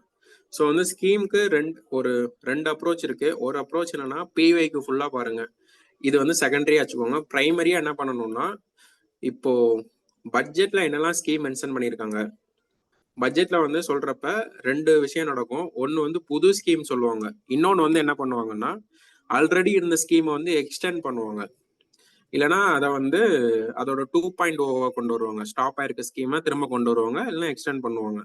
அந்த மாதிரி இதெல்லாம் பாருங்க. ஸோ பேசிக்லி நீங்க பார்க்க வேண்டியது என்னன்னா அந்த ஸ்கீம் எதுக்கு நமக்கு தெரியணும். உதாரணமா நன்னிலம் அப்படின்னு ஒரு ஸ்கீம் வந்து இந்த 25-26 தமிழ்நாடு பட்ஜெட்ல கொண்டு வந்தாங்க. நன்னிலம்னா என்னன்னா ஷெட்யூல் கம்யூனிட்டியில இருக்க உமனுக்கு வந்து லேண்ட் ரெஜிஸ்ட்ரேஷன் பண்ணி கொடுக்குறாரு. ஓகேங்களா? ஸோ வந்து யார் பெனிஃபிஷியரி அது தெரிஞ்சாலே நம்ம வந்து மோஸ்ட்லி எல்லா ஸ்கீமும் போடுற மாதிரி தான் இருக்கு. ஓகே, ஸோ வந்து தமிழ்நாடோட லேண்ட்மார்க் ஸ்கீம்ஸ்னு கொஞ்சம் ஸ்கீம்ஸ் இருக்கும். அப்புறம் எம்ஜி நரேகான்னு கொஞ்சம் ஸ்கீம்ஸ் இருக்கும். அந்த எம்ஜி நரேகா ஸ்கீம்லாம் அப்புறம் அந்த ஆர்டிஏ ஆக்ட் இருக்குல்ல, ஸோ வந்து லேண்ட்மார்க்கா நம்ம படிக்க வேண்டியதை படிச்சிடணும். அப்புறம் கரண்ட் அஃபேர்ஸா இருக்கும்ல, அதையும் சேர்த்து படிச்சிருங்க. இதுக்கெல்லாம் உங்களுக்கு வந்து இப்ப சோர்ஸ் எக்கச்சக்கமா இருக்கு. டெலகிராம் நீங்க போனாலே ஏதோ ஒரு இன்ஸ்டியூட்ல போட்டிருப்பாங்க கம்பைலேஷனா. அந்த கம்பைலேஷன் எடுத்து திரும்ப திரும்ப படிங்க. ஓகேங்களா? வேற எதுவும் ஸ்கீம்ஸ்க்குலாம் தனியா இல்லை. நீங்க படிச்சா 1,00,000 ஸ்கீம்ஸ் இருக்கு, அவ்வளோலாம் படிக்க முடியாது. ஸோ லேண்ட்மார்க் ஸ்கீம்ஸும் லேட்டஸ்டா இருக்க ஸ்கீம்ஸ் மட்டும் பார்த்துக்கோங்க, வேற எதுவும் தேவையில்ல. படிக்கிறப்போ எந்த ஸ்கீம் படிச்சாலும் முழுமையா படிச்சிருங்க. ஏன்னா ஆப்ஷன் எலிமினேட் பண்றதுக்கு ரொம்ப ரொம்ப யூஸ்ஃபுல்லா இருக்கும். சரிங்களா? லைக் வந்து எந்த மந்த் ஓபன் ஸ்டார்ட் பண்ணாங்கன்னு கேக்குறாங்க. 2023 இன்னும் கொடுமையா பண்ணாங்க. எந்த டேட்ல ஸ்டார்ட் பண்ணாங்கன்னு கேட்டாங்க. ஸோ வந்து ஆப்ஷன் எலிமினேட் பண்ணாச்சும் நமக்கு யூஸ்ஃபுல்லா இருக்கும். நீங்க ஒரு 10 ஸ்கீம் படிச்சாலும் 10 ஸ்கீம்ல எந்த ஸ்கீம் கேட்டாலும் நான் கரெக்டா போடுவேன் அப்படின்ற அளவுக்கு தெளிவா படிச்சுக்கோங்க. ரொம்ப டெப்தா டிஸ்கிரிப்டிவ் அளவுக்கு தேவையில்ல. பெனிஃபிஷியரி யாரு, எங்க ஸ்டார்ட் பண்ணாங்க, அவ்வளவு மட்டும் பார்த்தா போதும். முடிஞ்ச பட்ஜெட் அலோகேஷனும் பார்த்துக்கோங்க. சில ஸ்கீம்ஸ்க்குலாம் பட்ஜெட் அலோகேஷன் ரொம்ப ஈஸியா இருக்கும். லைக் நான் சொன்னேன்ல, தமிழ் புதல்வனுக்கும் புதுமை பெண்ணுக்கும் 420 ரெண்டுக்குமே ஈக்குவல் தான். ஸோ வந்து அந்த மாதிரி பார்த்துக்கோங்க. வேற ஏதாவது டவுட்ஸ்? சார் ரிவிஷன் ஸ்ட்ராட்டஜி சொல்ல முடியுமா சார்? ஏன்னா இப்போ ஒரு டெஸ்ட் பேட்ச் அப்படின்னு ஜாயின் பண்ணி போறப்ப ஃபர்ஸ்ட் டெஸ்ட்ல படிக்கிறது கடைசியா ஒரு 2022 போகும்போது ஃபர்ஸ்ட்ல என்ன படிச்சோம் அப்படிங்கறதே ஞாபகம் இல்லாத மாதிரி இருக்கு. அதுக்கு ரிவிஷன் எப்படி சார் பண்ணலாம்? வீக்லி ஒன்ஸ் பண்ணலாமா இல்ல 3 days ஒன்ஸ் அந்த மாதிரி எப்படி சார் பண்ணலாம்? ஓகே, நீங்க வந்து ரிவிஷனுக்கு வந்து ஸ்ட்ராட்டஜி கேட்டிருக்கீங்க. இப்போ இருக்க ட்ரெண்டுக்கு வந்து ரிவிஷனுக்கு வந்து ஒரு பெஸ்ட் ஸ்ட்ராட்டஜி ஒன்னே ஒன்று இருக்கு. ஓன் நோட்ஸ் வச்சிருக்கீங்களா? சார் நோட்ஸ் பெருசா அது எனக்கு நோட்ஸ் எடுக்கிறதுங்கிறதே நான் திரும்ப ஒரு புக்கா எழுதுற மாதிரி இருக்கும் சார். அதனால நான் நோட்ஸ் எப்பவுமே பெருசா எடுத்ததில்ல. இந்த பாலிசி நோட்ஸ், தமிழரசு அதெல்லாம் மட்டும் எடுத்து வச்சிருக்கேன் சார். Okay okay. ஸோ வந்து ரிவிஷனுக்குன்றது வந்து நம்ம கிட்ட ஓன் நோட்ஸ் இருந்தா எப்பவுமே பெட்டர். ஓன் நோட்ஸ் இல்லைன்னா இப்போ வந்து அவ்வளோ அதில் எஃபர்ட் போடாதீங்க. லைக் வந்து உங்களுக்கு முக்கியமான ஏரியா மட்டும் வேணா பார்த்து வச்சுக்கோங்க. எப்படி பார்க்கணும்னா ரிவிஷன் வந்து நீங்க சொல்றது கரெக்ட் தான். ஒரு 4 டெஸ்ட் போடுவோம். ஆனா மேக்சிமம் எல்லா இன்ஸ்டியூட்லயுமே நீங்க போடுற டெஸ்ட் 4வது டெஸ்ட் முடிஞ்சோன்னா 5வது டெஸ்டா ரிவிஷன் வச்சிருவாங்க. ஆனா திரும்ப நம்ம 20வது டெஸ்ட் போடுறப்ப அந்த டெஸ்ட் ஞாபகம் இருக்காது. கரெக்ட் தான். பட் வந்து நீங்க டெஸ்ட் வைஸா ரிவிஷன் பண்ணாதீங்க. எப்பவுமே ரிவிஷனுக்குன்னு சொல்லிட்டு ஒரு நாளைக்கு ஒரு 1 hour உங்களோட டைமை பொறுத்து வச்சுக்கோங்க. உங்களால ஒரு நாளைக்கு 10 hours இல்ல 6 hours படிக்க முடிஞ்சதுன்னா டெஃபினட்டா 1 hourக்கு மட்டும் ரிவிஷனுக்கு வச்சுக்கோங்க. இது வந்து டெய்லி ரிவிஷன் தான் நான் எப்பவுமே சஜஸ்ட் பண்ணுவேன். ஏன்னா டெய்லி ரிவிஷனுக்கு வந்து சப்ஸ்டியூட்டே கிடையாது. நீங்க டெய்லி ஒரு 20 நிமிஷம் ரிவிஷன் பண்ணி பாருங்களேன். அது வந்து உங்களுக்கு வந்து எவ்வளவு ஸ்ட்ராங்கா அதுல நீங்க இருப்பீங்கன்னு உங்களுக்கு வந்து அப்புறமா தான் தெரியும். நீங்க ஒவ்வொரு டெஸ்ட் போடுறப்பதான் அதோட ரிஃப்ளெக்ஷன் அதுல தெரியும். ஸோ வந்து என்கிட்ட கேட்டா டெய்லி ரிவிஷன் தான் பண்ண சொல்லுவேன். உங்களால டெய்லி வந்து 1 hour என்னால லார்ஜ் ஸ்கேலா பண்ணாதீங்க. எப்பவுமே லார்ஜ் ஸ்கேல்ல நீங்க ரிவிஷன் பண்ணும்போது தான் மைண்டுக்கு வந்து எல்லாமே நம்ம மைண்ட் செட் தான். அதை ஃபர்ஸ்ட் நம்ம புரிஞ்சுக்கணும். நம்மளால ஒண்ணு பண்ண முடியாதுன்றதே நம்ம மைண்ட் செட் தான். ஸோ வந்து மைண்ட்ல வந்து 1 மணி நேரம் நான் ரிவிஷன் பண்ணணுமா, அப்ப நான் புதுசா இருக்கிறது எப்ப படிக்கிறது, எனக்கு எங்க டைம் இருக்கும், நான் மேக்ஸ் போடலையே அது போடலன்னு இருக்கும். அதனால டெய்லி ஒரு 20 மினிட்ஸ், அதுவும் ரிவிஷன் எதை பண்றதுன்றது தான் ப்ரியாரிட்டி. ரிவிஷன் வந்து அந்த கோர் சப்ஜெக்ட், அந்த கோர் 4 தான் நீங்க வந்து டெய்லி ரிவிஷன் ஷெட்யூல் வச்சுக்கணும். உதாரணமா பாலிட்டியா, நான் டெய்லி வந்து 51 ஆர்டிகிளையும் டெய்லி ஒரு 5 நிமிஷம் பார்க்க போறேன்னு வைக்கணும். ஸோ ஃபர்ஸ்ட் 51 ஆர்டிகிள்ல இருந்து உங்களுக்கு கொஸ்டின் வராது ஏறே கிடையாது. ஸோ அது வந்து நமக்கு நல்லா தெரியுமா? அப்ப நம்ம என்ன பண்ணணும், டெய்லி ஒரு 10 மினிட்ஸ் அந்த 51 ஆர்டிகிளையும் பார்க்கணும். ஆனா நீங்க பாருங்க, ஃபர்ஸ்ட் டே மட்டும் தான் 10 மினிட்ஸ் பார்ப்பீங்க. செகண்ட் டே தேர்ட் டேலாம் உங்களுக்கு வந்து அது பிலோ 2 மினிட்ஸ்ல பார்த்து முடிச்சிருவீங்க. ஸோ அதுதான் ஸ்ட்ராட்டஜி. டெய்லி பாருங்க. அதை எதை பார்க்கணும்னா அந்த கோர் 4 மட்டும் பாருங்க. அப்படி என்னால டெய்லி பார்க்க முடியலன்னா கூட நீங்க வீக்லி ரிவிஷன் வந்து சிலபஸ் கையில எடுத்து வச்சுட்டு, உங்ககிட்ட நோட்ஸ் இல்லை, ஸோ வந்து மெட்டீரியல்ல தான் பண்ணுவீங்க எனக்கு தெரிஞ்சு. அந்த மெட்டீரியல்ல சிலபஸை கையில எடுத்து வச்சுட்டு மெட்டீரியல்ல மார்க் பண்ணிருப்பீங்கல்ல, அதை வந்து மைண்ட் செட் ஃபிக்ஸ் பண்ணிடணும். என்னால பாலிட்டி ஃபுல் ரிவிஷன் ஒரே ஸ்டெச்ல பண்ண முடியுமான்னு பார்க்கணும். பண்ண முடியும் அப்படின்னு நம்பணும். நம்பி உட்காந்து ஃபர்ஸ்ட் டைம் நீங்க ரிவிஷன் பண்ணுங்க. 3 hours ஆனாலும் பரவாயில்ல. ஆனா பாலிட்டிக்கு நம்ம கொடுக்கறது தப்பு கிடையாது, தமிழ் சொசைட்டி கொடுக்கறது தப்பு கிடையாது. உட்கார்ந்து பாருங்க. அடுத்து ஒரு 2 daysக்கு அப்புறம் அதே மெட்டீரியல் எடுத்து ரிவிஷன் பண்ணுங்க. உங்களால 1.5 hourலயே முடிக்க முடியும். இதுதான் ஸ்ட்ராட்டஜி ரிவிஷனுக்கு. ஸோ வந்து இந்த வீக்லி மந்த்லி அந்த இதுலலாம் எனக்கு நம்பிக்கை இல்லை. உங்களால எவ்வளவு ஃப்ரீக்வெண்டா கொடுக்க முடியுமோ அவ்வளோ ஃப்ரீக்வெண்டா கொடுங்க. அதுதான் பெட்டர் ரிட்டென்ஷன் இருக்கும். இதை வந்து நீங்க சில பேர் எப்படி கொண்டு போவாங்கன்னா, அவங்க ஸ்டிக் பண்ணியிருப்பாங்க. ரொம்ப வந்து ஓசிடி வந்த மாதிரி, நான் வந்து எவ்ரி 2 days பண்ணுவேன் அப்படின்னு சொல்லி ரொம்ப ஸ்ட்ரிக்டா அவங்க அதை ஃபாலோ பண்ணுவாங்க. இன்கேஸ் உங்களோட கேரக்டர் அப்படி இருக்குன்னா நீங்க அப்படி ஃபாலோ பண்ணலாம். இல்ல நான் வந்து ஃப்ரீக்வெண்டா பண்ணுவேன் அப்படின்னு சொல்லிட்டு ஒரு ரிவிஷன் ஷீட் வேணா போட்டு வச்சுக்கோங்க. லைக் வந்து ஒரு ஷீட்ல லெஃப்ட் சைடு ஃபுல்லா பாலிட்டியில இருக்க டாபிக் ஃபுல்லா எழுதி வச்சுக்கோங்க. அதுக்கடுத்து கோடு போட்டுட்டு ரிவிஷன் 1 2 3 4 5 6 7 8 10 போட்டுக்கோங்க. நீங்க வந்து ஒரு 4 to 5 ரிவிஷன் பண்ணப்பவே பயங்கர ஸ்ட்ராங் ஆயிடுவீங்க. 10 ரிவிஷன் பண்ணிட்டீங்கன்னா ஸ்டாட்டிக்ல உங்களை அடிச்சுக்க ஆளே இருக்க மாட்டாங்க. இதான் ஸ்ட்ராட்டஜி. இந்த 60 நாள்ல ஒரு சப்ஜெக்ட்ல ஒரு டாபிக்கை ஒரு 10 டைம் ஆச்சு பண்ணிடுங்க. ஃப்ரீக்வெண்ட் ரிவிஷன் தான் நான் சொன்னதோட idea. Okay sir, thank you sir. Okay. For GS first preference units what?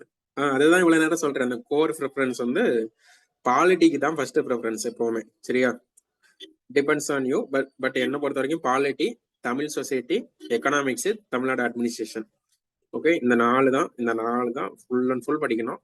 அதுக்கப்புறம் லீஸ்டா வச்சுக்கிறது மாடர்ன் ஹிஸ்டரி வச்சுக்கோங்க. அதுக்கப்புறம் வந்து ஏன்ஷியன் மெடிவல்லாம் PYQ, geography PYQ, science PYQ. Already நீங்க இந்த சப்ஜெக்ட்லாம் நல்லா படிச்சிருந்தீங்கன்னா ஒரு தடவை புக் எடுத்து ரிவிஷன் பண்ணிக்கலாம். இல்ல எனக்கு வந்து ஜியாகிரபியே என்னன்னு தெரியாது, சயின்ஸ்லாம் என்னன்னு தெரியாதுன்னா ஸ்ட்ரைட்டா பிவைக்கு போயிடுங்க. பிவைக்குலையுமே அடிக்கடி கேட்ட தீம் என்ன இருக்கோ அந்த பிவைக்கு பார்க்கணும். உதாரணமா பிவைக்கு கம்பைலேஷன் வச்சிருப்பீங்கல்ல, அதை வந்து ஸ்க்ரால் பண்ணி பார்க்கணும்.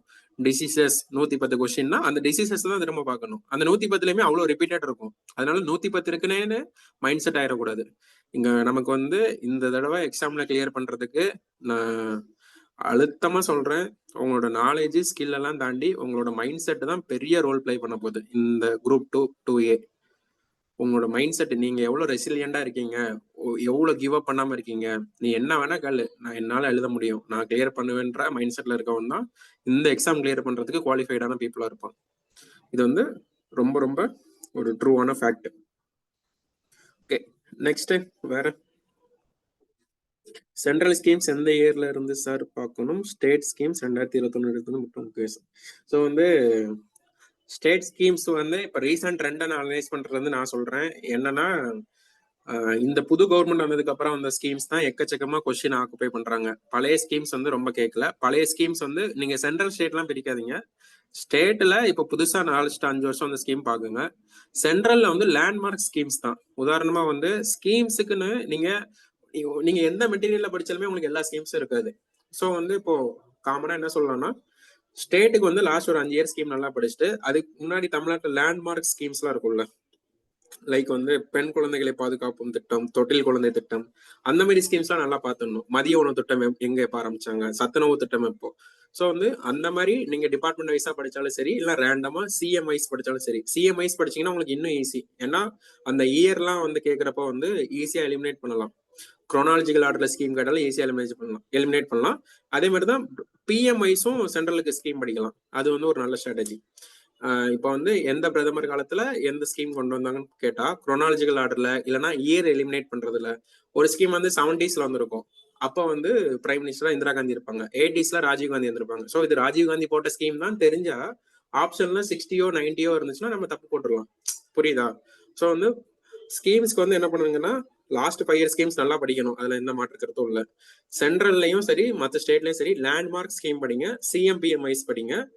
இன்னொரு ஆப்ஷன் என்ன இருக்குன்னா, இப்போ பாப்புலேஷன் நீங்க படிக்கிறீங்க, பாப்புலேஷனுக்கு வந்து இப்ப ஸ்கீம்ஸ் மட்டும் இல்ல, ட்ரெண்டை நல்லா நோட் பண்ணிக்கோங்க. பாலிசிஸ் கேட்கறாங்க, எஜுகேஷன் பாலிசி கேட்கறாங்க, பாப்புலேஷன் பாலிசி கேட்கறான். ஸோ இதுலயுமே ரெஸ்பெக்டிவ் டிபார்ட்மெண்ட்டுக்கு பாலிசி வந்து எந்த இயர்னு பார்த்து வச்சுக்கோங்க. அந்த பாலிசியோட இம்பார்ட்டன்ட் அப்ஜெக்டிவ்ஸ் ஒரு 2 அப்ஜெக்டிவ் ரீட் பண்ணிக்கோங்க. சரிங்களா? ஏன்னா ஒவ்வொரு மார்க்குமே நமக்கு வந்து மெயின் ஸ்கூல்ல போறதுக்கு யூஸ்ஃபுல்லா இருக்கும். ஸோ அப்ப நீங்க என்ன பண்ணலாம் அப்படின்னா, ஒரு ஸ்கீம் எடுத்து பாப்புலேஷன் யூபிஎஸ்சின்னு போட்டீங்கனாலே, இல்லைன்னா பாப்புலேஷன் ஸ்கீம்ஸ் யூபிஎஸ்சின்னு போட்டாலே வெப்சைட் வருமா. சென்ட்ரல் கவர்மெண்ட் ஸ்கீம்ஸ்க்கு அதை மட்டும் படிங்க போதுமானது. அதை தாண்டி நீங்க வேற எதுவுமே படிக்க தேவையில்லை.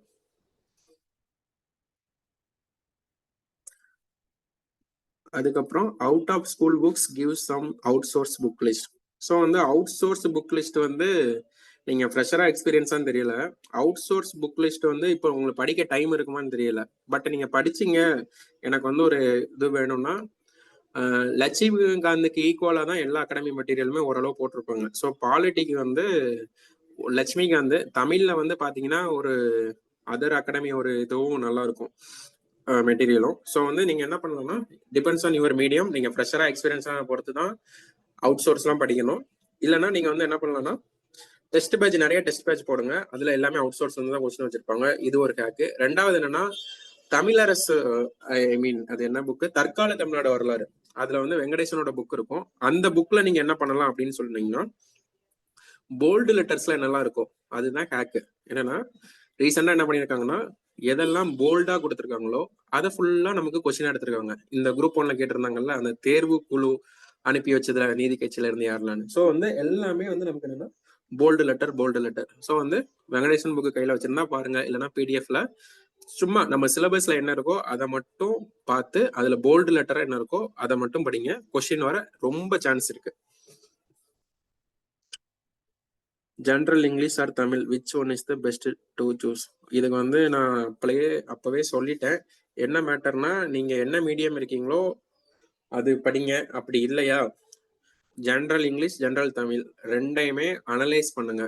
யூடியூப்ல அவ்வளோ அகாடமிக்ஸ் போட்டிருக்காங்க. ஜென்ரல் இங்கிலீஷ்க்கு நமக்கு ஒரு மாடல் கொஸ்டின் இருக்கு, ஜென்ரல் தமிழுக்கு ஒரு மாடல் கொஸ்டின் இருக்கு. ஆன் நியூ சிலபஸ் ரெண்டுமே குரூப் 4 தான். எஸ்எஸ்எல்சி ஸ்டாண்டர்ட்னு சொல்லப்படுகிற ஒரு கொஸ்டின் தான். ஸோ வந்து அதுல ட்ரெண்டை பாருங்க. என்னால ஜென்ரல் தமிழ் சுவிட்ச் ஆனா படிக்க முடியுமா, ஜென்ரல் இங்கிலீஷ் சுவிட்ச் ஆனா படிக்க முடியுமான்றது இண்டிவிஜுவல் தான். ஏன்னா அப்கமிங் குரூப் 2ல எப்படி கேட்க போறான்னு யாருக்குமே தெரியல. ஸோ வந்து நீங்க எதுல ஸ்ட்ராங்கா இருக்கீங்கன்றத ஃபர்ஸ்ட் டிசைட் பண்ணிக்கோங்க. ரெண்டாவது அனலைஸ் பண்ணுங்க. யூடியூப்ல அவ்வளோ வீடியோஸ் இருக்கு, அனலைஸ் பண்ணிட்டு சூஸ் பண்ணுங்க. நீங்க எது சூஸ் பண்ணாலும் ப்ராக்டிஸ் ரொம்ப ப்ராக்டிஸ் பண்ணணும். அது மட்டும் இல்லாம இலக்கணம் படிச்சாலும் சரி ரொம்ப ரொம்ப அண்டர்ஸ்டாண்டிங்கோட படிக்கணும். பேசிக்ல இருந்து அட்வான்ஸ் லெவல் வரைக்கும் நான் அண்டர்ஸ்டாண்டிங்கா படிக்கணும். ஒண்ணு. ரெண்டாவது வந்து மனப்பாடம் பண்ண வேண்டிய அந்த கலை சொற்கள் அதெல்லாமே நல்லா மனப்பாடம் பண்ணணும். இந்த ரெண்டும் தான். ஸோ வந்து இதுக்கு முன்னாடி மனப்பாடம் அதிக ரோல் பிளே பண்ணுச்சு, இப்போ அப்படி கிடையாது. இப்போ அண்டர்ஸ்டாண்டிங் தான் நிறைய ரோல் பிளே பண்ணுது. அதுக்கு ஈக்குவலா மனப்பாடமும் பண்றாங்க. 50-50 வச்சுக்கலாம். ஸோ அப்படி வச்சுக்கோங்க. Polity out source book Tamil medium சொல்லுங்க சார். ஓகே, அவுட் சோர்ஸ்க்கு வந்து பிரகதீஷ் பப்ளிகேஷன்ல இருக்க பாலிட்டி கொஞ்சம் நல்லா இருக்கும். அப்புறம் வந்து டாஃபோட பாலிட்டி புக் கொஞ்சம் நல்லா இருக்கும். பட் வந்து உங்களுக்கு இப்போ புக் வாங்கி படிக்க டைம் இல்லை என்கிட்ட ஏற்கனவே ஒரு மெட்டீரியல் இருக்கு, ஸ்கூல் புக் இருக்கு அப்படின்னா இப்போ எந்த டாபிக் இருந்தாலும் சிட்டிசன்ஷிப்னு இருந்தா சிட்டிசன்ஷிப் யூபிஎஸ்சின்னு போட்டீங்கன்னா ஒரு யூபிஎஸ்சி சைட் வருமா, அதை போய் தமிழ் டிரான்ஸ்லேஷன் பண்ணிருங்க. தமிழ் டிரான்ஸ்லேட் பண்ணிட்டீங்கன்னா உங்க மெட்டீரியல் இல்லாத புது டாபிக் கொஞ்சம் டாபிக் இருக்குமா, அதை எடுத்து எழுதி வச்சுக்கோங்க. அவ்வளவுதான் முடிஞ்சது. ஏன்னா அவங்க வந்து மோஸ்ட்லி லட்சுமிகாந்த்ல இருந்தும் இப்போ கரண்ட் அஃபேர்ஸ்ல இருந்தும் சேர்த்து தான் அதில் வச்சிருப்பாங்க. ஸோ வந்து பிரச்சனை இல்லை. நீங்க தமிழ் மீடியமா இருந்தாலும் சரி, இங்கிலீஷ் மீடியமா இருந்தாலும் சரி, யூபிஎஸ்சி சைட்ஸ் தான் நல்லா யூட்டிலைஸ் பண்ணிக்கோங்க. ப்ரிலிம்ஸ் அண்ட் மெயின்ஸுக்கு ரெண்டுக்குமே யூஸ்ஃபுல்லா இருக்கும். சார் ப்ரிலிம்ஸ் டைம் மேனேஜ்மெண்ட் எப்படி பண்ணணும் சொல்லுங்க. ரீசெண்ட் டைம்ஸ்ல கொஸ்டின் பேப்பர் ரொம்ப லென்த்தியா இருக்கு. எஸ் ரீசெண்ட் டைம்ஸ் வந்து ரொம்ப ரொம்ப லென்த்தியா இருக்கு கொஸ்டின்ஸ் எல்லாம். அதுக்கு நம்ம என்ன பண்ணலாம்னா உங்களுக்கு வந்து ஒரு ஸ்ட்ராட்டஜி இருக்கணும். எப்பவுமே குரூப் 2க்கு நான் அதை சொல்லிடுறேன். குரூப் 2க்கு நீங்க வந்துட்டீங்கனாலே லாங்குவேஜ் தான். நீங்க லாங்குவேஜை ஃபர்ஸ்ட் போட்டுருங்க, சரிங்களா? அதுக்கப்புறம் எல்லாரும் 2 வகையான ஸ்ட்ராட்டஜி சொல்லுவாங்க. நான் ரெண்டுமே சொல்றேன், உங்களுக்கு எது பெஸ்ட்டோ அதை எடுத்துக்கோங்க. ஃபர்ஸ்ட் லாங்குவேஜ் தான் எல்லாருமே போடணும், அதுல எந்த மாற்று கருத்து கிடையாது. ஏன்னா அதான் 100 மார்க். கடைசி டைம்ல அதை வந்து தப்பு விட்டுருவோம். ஸோ ஃபர்ஸ்ட் அதை 100 மார்க் போட்டுட்டு லேட்டரா நம்ம வந்து மேக்ஸுக்கு தான் வரணும் அப்படின்னு சொல்லுவாங்க. சில பேர் என்ன சொல்லுவாங்கன்னா நான் வந்து ஃபுல் 25 மேக்ஸையும் சால்வ் பண்ணிடுவேன், அதுக்கப்புறம் தான் ஜிஎஸ் வருவேன்னு சொல்லுவாங்க. இன்னொரு டைப் என்ன இருக்குன்னா நான் வந்து ஜிஎஸ் கூட சேர்த்து மேக்ஸே சால்வ் பண்ணுவேன், மேக்ஸை மட்டும் தனியா மார்க் பண்ணி வச்சிருவேன் எத்தனாவது கொஸ்டின் சொல்லிட்டு பேக் பேஜ்ல. ஸோ வந்து மேக்ஸ் வந்து ஒரு கொஸ்டின் மட்டும் இருக்காதுல்ல. ஃபார் எக்ஸாம்பிள் 172ல இருந்து 176 வரை இருக்கும்னா அதை மட்டும் பின்னாடி மார்க் பண்ணி வச்சிடணும். ஸோ வந்து நமக்கு வந்து ஒரு கொஸ்டினை ஃபுல்லா சால்வ் பண்ணும்போது மேக்ஸ் மட்டும் எங்க இருக்குன்னு சொல்லி தனியா நம்ம கிட்ட ஒரு லிஸ்ட் வந்துருமா. அந்த மேக்ஸை வந்து எப்படி சால்வ் பண்ணணும்னா ஃபார் எக்ஸாம்பிள் சம்ஸ்லாம் எப்படி இருக்கும்னா பார்த்த உடனே ஆன்சர் பண்ற மாதிரி இருக்கும், சரிங்களா? நமக்கு நல்லா தெரிஞ்சிருக்கும். அதாவது சிஏக்கும் எஸ்ஏக்கும் 2 இயர்ஸ் டிஃபரெண்ட்னு ஒரு கேட்டா ஈஸியா போட்டுருவோம். அதுக்கப்புறம் அந்த சிலந்தி கணக்குலாம் இருக்குல்ல, 5 சிலந்தி 5 நாள்ல 5 கூடு கட்டும், அதெல்லாம் உடனே போட்டுருவோம். ஸோ வந்து அந்த மாதிரி சம்ஸ் எல்லாம் தனியா ஒதுக்கி வைக்க கூடாது, நான் அப்புறமா சால்வ் பண்ணுவேன் அப்படின்னு சொல்லிட்டு பார்த்த உடனே போட்டுறணும். ஏன்னா அதுலலாம் கேர்லெஸ் மிஸ்டேக் கடைசி பண்ண முடியாது. ஸோ வந்து என்ன பண்ணுங்க, மேக்ஸுக்கு தனியா பின்னாடி எழுதி வச்சிருங்க, எழுதி வச்சுட்டு சால்வ் பண்ணிடுங்க. ஓவராலா ஜிஎஸ் ஃபுல்லா ஒரு ரவுண்டு 2 ரவுண்டு வாங்க. அப்படி வந்தா மட்டும்தான் உங்களால சால்வ் பண்ண முடியும். உங்களுக்கே தெரியும் இதெல்லாம் எனக்கு வந்து ஒன்லைனர்ல கேட்ட கொஸ்டின் தான் ஃபர்ஸ்ட் பாருங்க. ஸ்டேட்மெண்டா கேட்கிற கொஸ்டினை வந்து உங்களுக்கு நல்லா தெரிஞ்ச டாபிக்கை வந்து பாருங்க. இதுல ரொம்ப ரொம்ப முக்கியம் வந்து என்னன்னா, எந்த கொஸ்டின்ல நான் ரொம்ப நேரம் ஸ்டே பண்ணணும், எந்த கொஸ்டின்ல ரொம்ப நேரம் ஸ்டே பண்ணக்கூடாதுன்றதுதான். நீங்க வந்து உங்களுக்கு ஒரு பெரிய பேராகிராஃப் கொடுத்துருப்பான், இல்ல ஒரு ரீசனிங் கொடுத்துருப்பான், இல்ல ஒரு மேக்ஸ் கொடுத்துருப்பான். அது பார்த்த உடனே உங்களுக்கு தெரிஞ்சிடும். அதாவது ஜிஎஸ்ல எனக்கு வந்து இது தெரியும் தெரியாதுன்னு தெரியலையா, அப்படியே அடுத்த கொஸ்டின் போயிடணும். உங்களுக்கு ஐடியாவே இல்லாத கொஸ்டினை நான் 2 தடவை வாசிக்கிறேன் 3 தடவை வாசிக்கிறேன்லாம் பண்ணவே கூடாது. அப்படியே அடுத்த கொஸ்டினுக்கு போயிடணும். இதுதான் ஃபர்ஸ்ட். 2வது மேக்ஸ்ல வந்து நமக்கு நல்லா தெரிஞ்ச ஒரு சம்மா இருக்கும், பர்சன்டேஜ்ல வந்து ஒரு சம் கேட்டிருப்போம், பண்ணி பார்ப்போம் ஆன்சரே வராது. அந்த இடத்துல ஈகோ ட்ரிகரே ஆகக்கூடாது. நம்ம கூச்சமே படாம இது அப்புறமா பாத்துக்கணும்னு சொல்லிட்டு ஒரு நிமிஷம் போட்டு பாருங்க, வரலையா அடுத்த கொஸ்டினுக்கு மூவ் ஆன் ஆகிட்டே இருக்கணும். இப்படி நம்ம பண்றப்ப நம்ம சேஃபா நமக்கு நல்லா தெரிஞ்ச 200 கொஸ்டின்ல ஒரு வந்து 130 to 140 கொஸ்டினை போட்டு வச்சிருப்போம் ஒரு 2 ஹவர்ஸ்ல அப்படின்னு வச்சுக்கோங்க. ஒரு 1.25 மணி நேரத்துல ஒரு 150 கொஸ்டின் வரை தாராளமா போடலாம். நமக்கு தெரிஞ்சது ஆப்ஷன் எலிமினேட் பண்ணி போடுறது அந்த மாதிரி. மீதி இருக்க 60 to 80 கொஸ்டினுக்கு டெஃபினட்டா ஒரு 1 ஹவராச்சும் வச்சிருக்கணும். அந்த 1 ஹவர்ல நம்ம ஏற்கனவே படிச்சிருப்போமா, அங்கதான் நம்ம வந்து லக் பேஸ்டா ஸ்கில் பேஸ்டா எப்படி பிரசன்ஸ் ஆஃப் மைண்ட் வந்து அங்க ரொம்ப ரொம்ப முக்கியம். ஸோ வந்து ஃபர்ஸ்ட் தெரிஞ்ச கொஸ்டின் எல்லாத்தையுமே மார்க் பண்ணிடணும். ஓஎம்ஆர்ல மார்க் பண்றப்போ வந்து ரொம்ப ரொம்ப கவனமா இருக்கணும். அது பழைய ஒரு சின்ன குழந்தை மெத்தட் இருக்கு. நான் இப்போ 10வது கொஸ்டின் மார்க் பண்றேன்னா 10B 10B அப்படின்னு சொல்லி மார்க் பண்ற வரைக்கும் பண்ணுவேன். இது வந்து ஒரு நல்ல ஹேக்கு. அப்படி பண்றப்போ ஓஎம்ஆர் மிஸ்டேக் வரவே வராது. ஸோ ஓஎம்ஆரை பத்தி கவலை போயிடுமா, ஒரு டென்ஷன் போயிருச்சு. 2வது டென்ஷன் என்ன, எனக்கு வந்து இப்போ ரொம்ப ஐடியாவே இல்லாத கொஸ்டின் தான் நான் அட்டன் பண்ணாமே இருக்கேன். எனக்கு தெரிஞ்ச கொஸ்டின்லாம் அட்டன் பண்ணிட்டேன். அடுத்து டவுட்டா இருக்க கொஸ்டின்ஸ்லாம் இருக்கும்ல, அதெல்லாம் மறுபடியும் நான் வந்து பொறுமையா சால்வ் பண்றதுக்கு எனக்கு கரெக்டா இருக்கும். மோர் ஓவர் கொஸ்டின்ல வந்து எதுவுமே எழுதக்கூடாதுன்னு சொல்லுவாங்க, மார்க் பண்ணக்கூடாதுன்னு. நீங்க வந்து உங்க கண்ணுக்கு மட்டும் தெரியற மாதிரி இல்லை ரொம்ப லைட்டரா கரெக்டா இன்கரெக்டா அப்படின்னு கொஸ்டின்ல மேல கேட்டிருப்போம்ல, அதை மட்டும் லைட்டா ஒரு அண்டர்லைன் பண்ணி வச்சுக்கோங்க.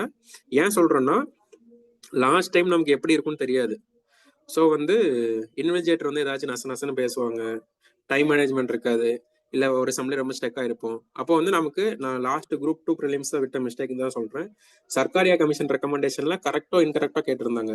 நான் வந்து அதுக்கு ஆன்சர் எனக்கு தெரியும், நான் அது மார்க் பண்ணாமலே இருந்தேன். அதுதான் தப்பு. மார்க் கடைசி பண்ணிக்கலான்னு அந்த டவுட்ல வச்சிருந்தேன். இன்வெஸ்டிகேட்டர் வந்து பேசுறப்ப என்கிட்ட அந்த டைம் வந்து ஏதோ தம்பு இம்ப்ரெஷன் தான் வாங்க வந்தாங்க, நான் மாத்தி மார்க் பண்ணிட்டேன். புரியுதா? ஸோ வந்து அது ஒரு ரொம்ப கிரிட்டிக்கலான ஒரு விஷயம். அதனால நம்ம என்ன பண்ணணும்னா, நல்லா தெரிஞ்ச கொஸ்டின்லாம் ஃபர்ஸ்டே போட்டுருங்க. இதுதான் ஸ்ட்ராட்டஜி. ஒரு கொஸ்டின்ல உங்களுக்கு தெரிஞ்சோ தெரியாதோ ரொம்ப நேரம் இருக்காதீங்க. ஜிஎஸ் பொறுத்த வரைக்கும் பார்த்த உடனே தெரிஞ்சிடும். ஈவன் லாங்குவேஜ்லயுமே பார்த்த உடனே தெரியும். புதுசா ஒரு 10 கொஸ்டின் கேட்க தான் போறோம், எனக்கு இது தெரியவே தெரியாதுன்னா வெக்கமே படாம கூச்சமே படாம அடுத்த கொஸ்டின் போயிடுங்க. இதுதான் ஸ்ட்ராட்டஜி. டைம் மேனேஜ்மெண்ட்டுன்னு வேற எதுவுமே கிடையாது, இவ்வளவுதான். அதுக்கப்புறம் வாட்ச் கண்டிப்பா கொண்டு போகணும். வாட்ச் கண்டிப்பா கொண்டு போயிட்டு ஒவ்வொரு மார்க் நீங்க போடுறப்பவும் செக் பண்ணணும். ஒரு நீங்க வந்து இப்போ நார்மலா போடுற ஸ்பிளிட் டெஸ்ட் எப்படினாலும் போட்டுக்கோங்க, அதுவே கொஞ்சம் ஸ்ட்ரிக்டா போட்டீங்கன்னா நல்லதுதான். லாஸ்ட் ஏதாச்சும் ஒரு 3 அகாடமி 4 அகாடமில போயிட்டு ரியல் மார்க் போட்டு பாருங்க. இதுக்கு முன்னாடி நான் அதை சஜஸ்ட் பண்றதே கிடையாது, ஒரு அகாடமில போட்டா போதும் அப்படின்னு சொல்லி தான் இருப்பேன். இப்போ வந்து டிஎன்பிஎஸ்சி எப்படி கொஸ்டின் எடுக்கிறேன்னு நமக்கு தெரிய மாட்டேது, என்னெல்லாமோ கேட்கறான், எங்க இருந்தாலுமே கேட்கறான். ஸோ வந்து ஒவ்வொரு அகாடமிக்கும் ஒவ்வொரு R&D டீம் இருப்பாங்க. உங்களுக்கே தெரியும்ல, இந்த அகாடமில வந்து R&D டீம் நல்லா இருக்கும், கொஸ்டின்லாம் டெப்தா இருக்கு, நிறைய டிஎன்பிஎஸ்சில ரிஃப்ளெக்ட் ஆகும், அந்த அகாடமில போயிட்டு டெஸ்ட் போட்டுருங்க. அப்படி போடுறப்ப வந்து உங்களுக்கு ரியல் எக்ஸாம் ஃபீல் வந்து கிடைக்கும். சரிங்களா? வேற ஏதாவது டவுட்ஸ்?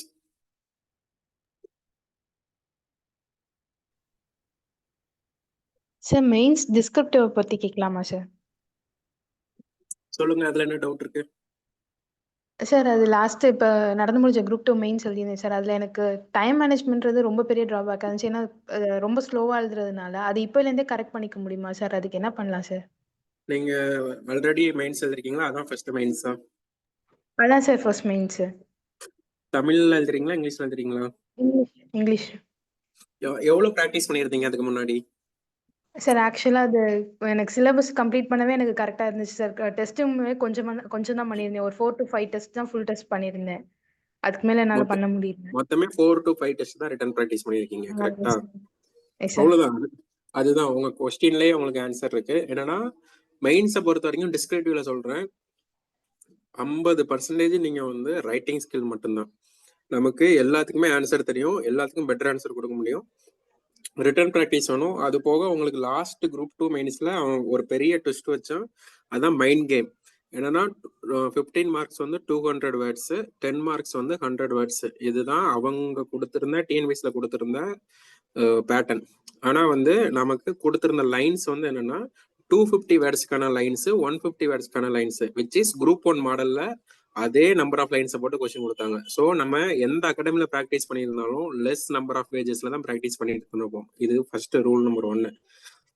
ரூல் நம்பர் 1 இல்ல, பாயிண்ட் நம்பர் 1. பாயிண்ட் நம்பர் 2 என்னன்னா வித்தை கூட்டிட்டாங்க. அகலத்தை ரொம்ப கூட்டினதுனால லைன்ஸையும் கூட்டிட்டீங்க, அகலத்தையும் கூட்டிட்டீங்க. நான் ப்ராக்டிஸ் பண்ணதே 200 மார்க்கு 200 வேர்டுக்கு தான், நீங்க 250 எழுத சொல்றீங்க. வித்தையும் கூட்டிட்டீங்கன்னா நான் வந்து நம்ம ப்ராக்டிஸ் பண்ணது ஒரு லைனுக்கு 4 வேர்டு ப்ராக்டிஸ் பண்ணியிருப்போம், அங்க 6 வேர்டு வரை எழுதுற அளவுக்கு ஸ்பேஸ் இருந்துச்சு. ஸோ வந்து விச் இஸ் வெரி வெரி சேலஞ்சிங்கான திங். அதனாலதான் சொல்றேன், இந்த டைம் வந்து இதெல்லாம் தான் ஃப்ரெஷருக்கும் எக்ஸ்பீரியன்ஸுக்கும் உள்ள டிஃபரன்ஸ். ஃப்ரெஷர்ஸும் இதுல இருந்து கத்துக்கணும். ஸோ டிஎன்பிஎஸ்சி இந்த மாதிரி அன்சர்டைனான விஷயத்த தருவாங்க, அதுக்கு நம்ம ப்ராக்டிஸ் எடுத்திருக்கோமா? இப்ப பாருங்க, இப்ப வந்து லாஸ்ட் குரூப் 2 மெயின்ஸ்ல ஹையஸ்ட் மார்க் 200+ வாங்கியிருக்காங்க ஸ்டேட் ரேங்க். ஸோ அப்படி பாசிபிளும் இருக்கு. எப்படி இருந்திருக்கும்? அவங்க அதுக்கேற்ற மாதிரி ப்ராக்டிஸ் பண்ணியிருப்பாங்களான்னு கேட்டா அவங்களும் அந்த ப்ராக்டிஸ் பண்ணியிருக்க மாட்டாங்க. அந்த டைம்ல அந்த எக்ஸாம் ஹால்ல அந்த 3 ஹவர்ஸ்ல அவங்க பிரசன்ஸ் ஆஃப் மைண்ட்ஸ் எப்படி இருந்திருக்கு, அதுக்கு ஸ்ட்ராட்டஜி எப்படி இருந்திருக்குன்னு தான் போயிருப்பாங்க. நமக்குன்னு ஒரு ஸ்ட்ராட்டஜி வச்சிருக்கணும் தான், அதுல மாற்று கருத்தே கிடையாது. பட் அந்த ஸ்ட்ராட்டஜி வந்து எதுல ரிஜிடா இருக்கணும், எதுல பிளெக்சிபிளா இருக்கணும்னு நம்ம தான் புரிஞ்சுக்கணும். நம்ம கான்ஸ்டியூஷன் மாதிரி நெகிழும் தன்மையோட இருக்கணும், நெகிழா தன்மையோட இருக்கணும். எப்படின்னா நமக்கு நெகிழா தன்மையோட எது இருக்கணும்னா, நீ என்ன வேணா கேளு, எனக்கு இந்த சர்வீஸ் வேணும், நான் வந்து எழுதுவேன், நான் வந்து மார்க் போடுவேன், நான் வந்து சர்வீஸ் வாங்குவேன். இதுல வந்து ரிஜிடா இருக்கணும். இதுல வந்து நம்ம நெகிழக்கூடாது, சரியா? பிளெக்சிபிளா இருக்கக்கூடாது. எதுல பிளெக்சிபிளா இருக்கணும்னா நம்பர் ஆஃப் கொஸ்டின்ஸை பார்க்கணும், அதாவது நம்பர் ஆஃப் பேஜஸை பார்க்கணும். 300 பேஜ், ஐ மீன் 150 பேஜ் கிட்ட கொஸ்டின் வந்துச்சுனாலே பெரிய பேஜ்.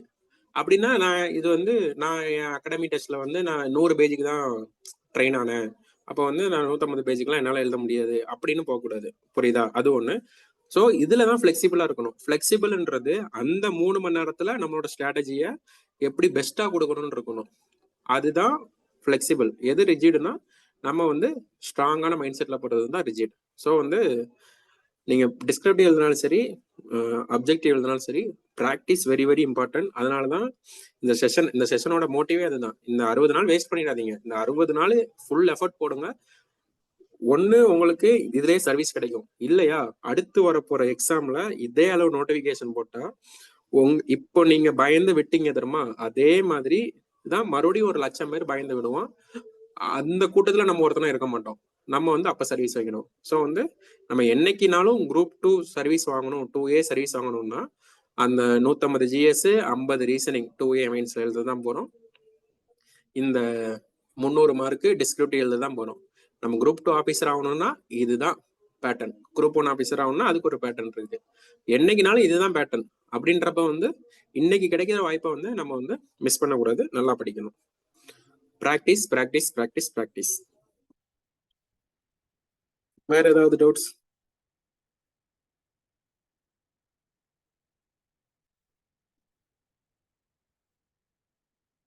வேற ஏதாவது டவுட்ஸ் குவரிஸ் இருக்கா?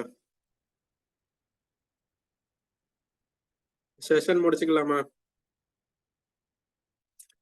prelims to main selection ratio increase பண்ண சான்ஸ் இருக்கா? Because very less vacancies. இது எனக்கு தெரியல மிஸ்டர் ராஜ். அவங்க வந்து டிஎன்பிஎஸ்சி தான் சொல்லணும். பட் வந்து குரூப் 2 ப்ரிலிம்ஸ் டு மெயின்ஸ்ல அவங்க ஒரு இது என்ன ஃபாலோ பண்றாங்கன்னா ப்ரோட்டோகால், ஒரே மார்க்ல 100 பேர் இருந்தாலும் சரி 200 பேர் இருந்தாலும் சரி எடுத்துப்பாங்க. அதுக்கு வந்து இந்த சீனியாரிட்டி எல்லாம் பாக்குறது கிடையாது. ஒரே மார்க்ல இப்போ ப்ரிலிம்ஸ்ல ஒரு 500 பேர் இருக்காங்கன்னா 500 வரையுமே மெயின்ஸுக்கு கூப்பிட்டுப்பாங்க. இது வந்து குரூப் 2ல அவங்க ஃபாலோ பண்ற ட்ரெண்டு. ஸோ வந்து அதுதான் நம்ம வந்து அதனால்தான் நிறைய எஃபர்ட் போடணும்னு சொல்றது இந்த எக்ஸாமுக்கு.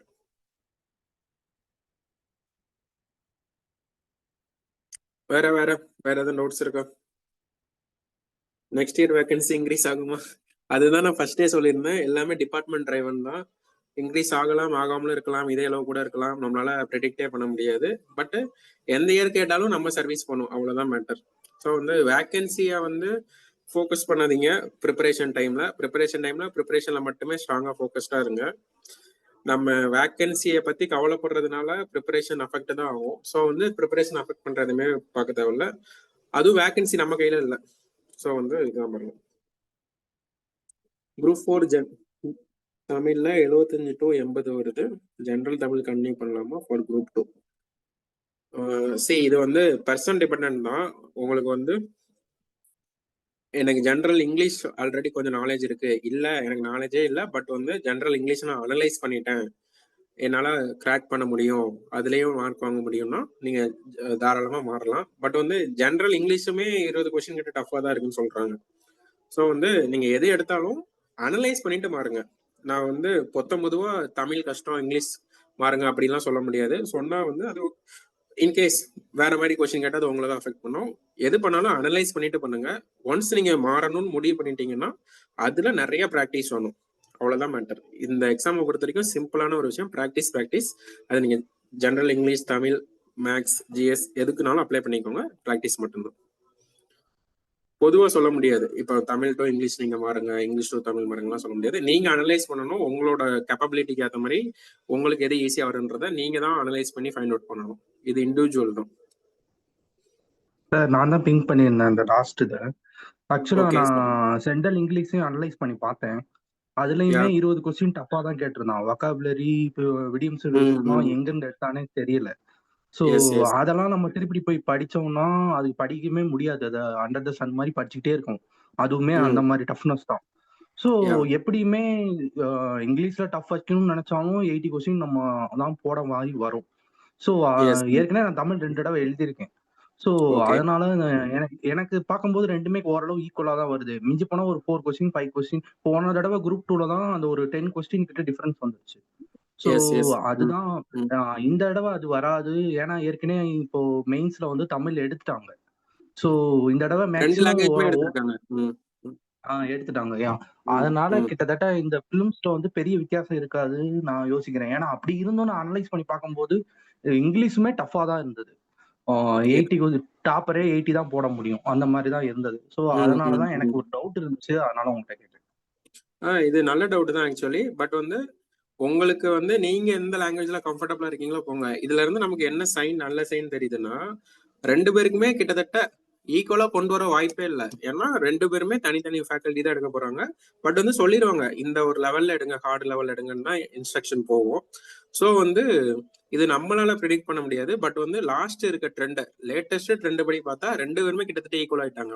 ஸோ வந்து நமக்கு வந்து அதிகபட்சம் ஒரு 5 கொஸ்டின் பிளஸ் ஆர் மைனஸ் வருதுன்னு வச்சுப்போமே. அந்த 5 கொஸ்டினை நம்ம எங்க எக்ஸ்ட்ராக்ட் பண்ணணும் அப்படின்னா நம்ம வந்து ஜென்ரல் ஸ்டடீஸ்ல தான் பண்ண முடியும். முக்கியமா மேக்ஸ்ல காம்ப்ரமைஸ் பண்ணக்கூடாது. மோர் ஓவர் இங்கிலீஷ் மீடியத்துக்கு இவ்வளவு நாள் இருந்த அட்வான்டேஜ் என்னன்னா, ப்ரோஸ் அண்ட் போயம்ஸ் வந்து பெரிய ரோல் பிளே பண்ணுச்சு. இப்போ நம்மள மாதிரி அதுவும் 15 மார்க் தான். தமிழறிஞர்கள் 15 மார்க்கா, இதுவும் 15 மார்க் தான். ஸோ அவங்களுமே அண்டர்ஸ்டாண்ட் பண்ணி தான் வரணும். வரப்ப இதுக்கு முன்னாடி இருந்த ட்ரெண்ட் என்னன்னா, இங்கிலீஷ் சீக்கிரம் படிச்சு முடிச்சுட்டு ஜிஎஸ்ல நிறைய டைம் ஸ்பெண்ட் பண்ணுவாங்க. இப்போ அப்படி கிடையாது. எல்லாருமே ஜிஎஸும் லாங்குவேஜும் ஒரே அளவு டைம் ஸ்பெண்ட் பண்ற மாதிரி வந்துருச்சு. ஸோ ஐ திங்க் ஒரு ஃபேர் காம்படிஷனா தான் இருக்கும். அதனால வந்து தமிழ் இங்கிலீஷ்னு பாக்குறத விட நான் வந்து இண்டிவிஜுவலாவே நிறைய ப்ராக்டிஸ் பண்ணி பாருங்க. அது உங்களுக்கு ஏதோ ஒரு வகையில தமிழ்லயோ ஜிஎஸ்லயோ மேக்ஸ்லயோ ஹெல்ப் பண்ணும் தான். ஸோ வந்து ultimately we don't know how they take questions, but we know how to study. Thank you sir. நான் அதான் நினைச்சேன். அப்போ சப்போஸ் 4 கொஸ்டின் டிஃபரன்ஸ் வருதுன்னா நம்ம மேத்ஸ்ல வந்து ஒரு 2 கொஸ்டினும் ஜிகேல ஒரு 3 கொஸ்டின் எக்ஸ்ட்ரா போட்டோம்னா பேலன்ஸ் பண்ற மாதிரி நம்ம ஒரு ஐடியா பண்ணி போனோம்னா நம்ம ஒரு சேஃபான ஜோன்ல பிலிம்ஸ் பாஸ் பண்ணிடலாம் அப்படின்ற ஒரு தாட் தான் எனக்கு வந்துச்சு. ஏன்னா ஏற்கனவே நான் குரூப் 1 பிலிம்ஸ் எழுதி 135 பிளஸ் மேல வருது. ஸோ அங்க ஒரு 9 கொஸ்டின் போயிடுச்சு ஒரு. ஸோ அதனால இப்ப ஜிகே நான் ஸ்ட்ராங்கு. அது இங்கிலீஷ், நான் ஜிகே ஃபுல்லா இங்கிலீஷ் தான் படிச்சிருக்கேன், இங்கிலீஷ் தான். ஸோ அதனால எனக்கு ஜென்ரல் தமிழ்ல கொஞ்சம் டஃபா போனாலும் மேனேஜ் பண்ணிடலாம் அப்படின்னு ஒரு தாட் இருக்கு. ஸோ அதனால இந்த கான்ஃபிடன்ஸ்னா ஆக்சுவலி நமக்கு நல்ல மார்க்கை ஈல்டு பண்ணும். ஓகேங்களா? இப்போ உங்களுக்கு இந்த மைண்ட் செட் இருக்கா? நிறைய ஆஸ்பிரண்ட்டுக்கு என்ன மைண்ட் செட் நான் பேசின வரைக்கும் இருந்துச்சுன்னா அவங்களுக்கு நம்பிக்கையே இல்லை. அந்த தமிழ் திரும்பவும் இப்படி கேட்டுருவாங்களோ, ஜிஎஸ் திரும்பவும் இப்படி வந்துடும். எப்படி வந்தா என்ன, எல்லாருக்கும் அதை தானே வரப்போகுது. ஸோ வந்து நம்ம எதையாச்சும் ஒன்று ஸ்ட்ராங் ஆக தான் செய்யணும். இப்போ வந்து தமிழ் அப்படி கேட்டாங்கன்னா ஜிஎஸ்லையும் மேக்ஸ்லையும் தான் நம்ம வந்து எக்ஸ்ட்ரா 2 மார்க் 3 மார்க் எடுக்கணும். அந்த 2 மார்க் 3 மார்க் தான் நம்ம மெயின்ஸ் கூட்டு போவோம். ஸோ வந்து உங்களோட அப்ரோச் கரெக்டான அப்ரோச் தான். அதே ஃபாலோ பண்ணுங்க, ஸ்டிக் பண்ணுங்க. ப்ராக்டிஸ் பண்றதுல மட்டும் காம்ப்ரமைஸ் பண்ணிடாதீங்க. ப்ராக்டிஸ் மோர், டெஸ்ட் ரிவிஷன் மோர், அவ்வளவுதான்.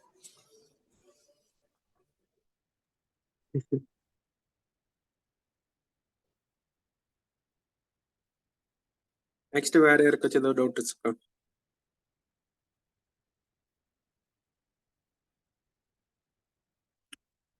Session முடிச்சுக்கலாமா?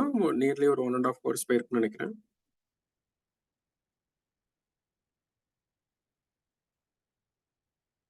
Okay, I hope this session உங்களுக்கு எல்லாருக்கும் கொஞ்சம் யூஸ்ஃபுல்லா இருந்திருக்கும்னு நினைக்கிறேன். உங்களோட ப்ரிப்பரேஷனை கரெக்டாக சேனலைஸ் பண்ணுங்க, நல்லா படிங்க, டெஸ்ட் பேட்ச் போடுங்க. ஏதோ ஒரு அகாடமியில டெஸ்ட் பேட்ச் கண்டிப்பா போட்டே ஆகணும். அது போக எக்ஸ்ட்ரா இருக்க சோர்சஸுமே நல்லா யூஸ் பண்ணிக்கோங்க. எவ்வளோ எஃபர்ட் போடுறீங்களோ அவ்வளோ ரிட்டர்ன்ஸ் டெஃபினட்டா இருக்கும். ஸோ கான்ஃபிடென்ட்டா படிங்க, பாசிட்டிவா படிங்க. ஃப்ரீக்வெண்டா ஒரு எவ்ரி 30 days இல்லைன்னா ஒரு 20 daysக்கு ஒரு தடவை இந்த மாதிரி செஷன் வச்சு அதுல உங்களோட ப்ராக்ரஸ் என்னன்னு பார்த்துட்டு அதுக்கப்புறம் என்ன பண்ணலாம், அதுல உங்களோட ஹேர்டில்ஸ் என்ன, படிக்கிறப்ப என்ன ஹேர்டில்ஸ்லாம் வருதுன்னு ஷேர் பண்ணுங்க. அதையும் ரிசால்வ் பண்ணிட்டு எப்படி பெட்டரா ப்ரிலிம்ஸ் அப்ரோச் பண்ணி ப்ரிலிம்ஸ் கிளியர் பண்ணலாம்னு பார்க்கலாம். ப்ரிலிம்ஸ் முடிஞ்ச நெக்ஸ்ட் டேல இருந்து மெயின்ஸ் ஸ்டார்ட் பண்ணிடலாம். ஓகேங்களா? ஸோ வந்து ஏதாச்சும் ஒரு டெஸ்ட் பேட்ச் என்ரோல் பண்ணுங்க. வெதர் இட் இஸ் விதைகள் ஆர் சம்திங், ஏதோ ஒன்று டெஸ்ட் பேட்ச் போட்டாதான் கிளியர் பண்ண முடியும். அதுல எந்த மாற்று கருத்தும் இல்லை. நிறைய டெஸ்ட் போடுங்க. விதைகள்லையுமே இப்போ டெஸ்ட்லாம் போயிட்டு இருக்கு. ஸோ வந்து உங்களுக்கு எங்க போடணுமோ போட்டு என்கொயர் பண்ணி நல்லா படிங்க. All the very best. பார்க்கலாம்.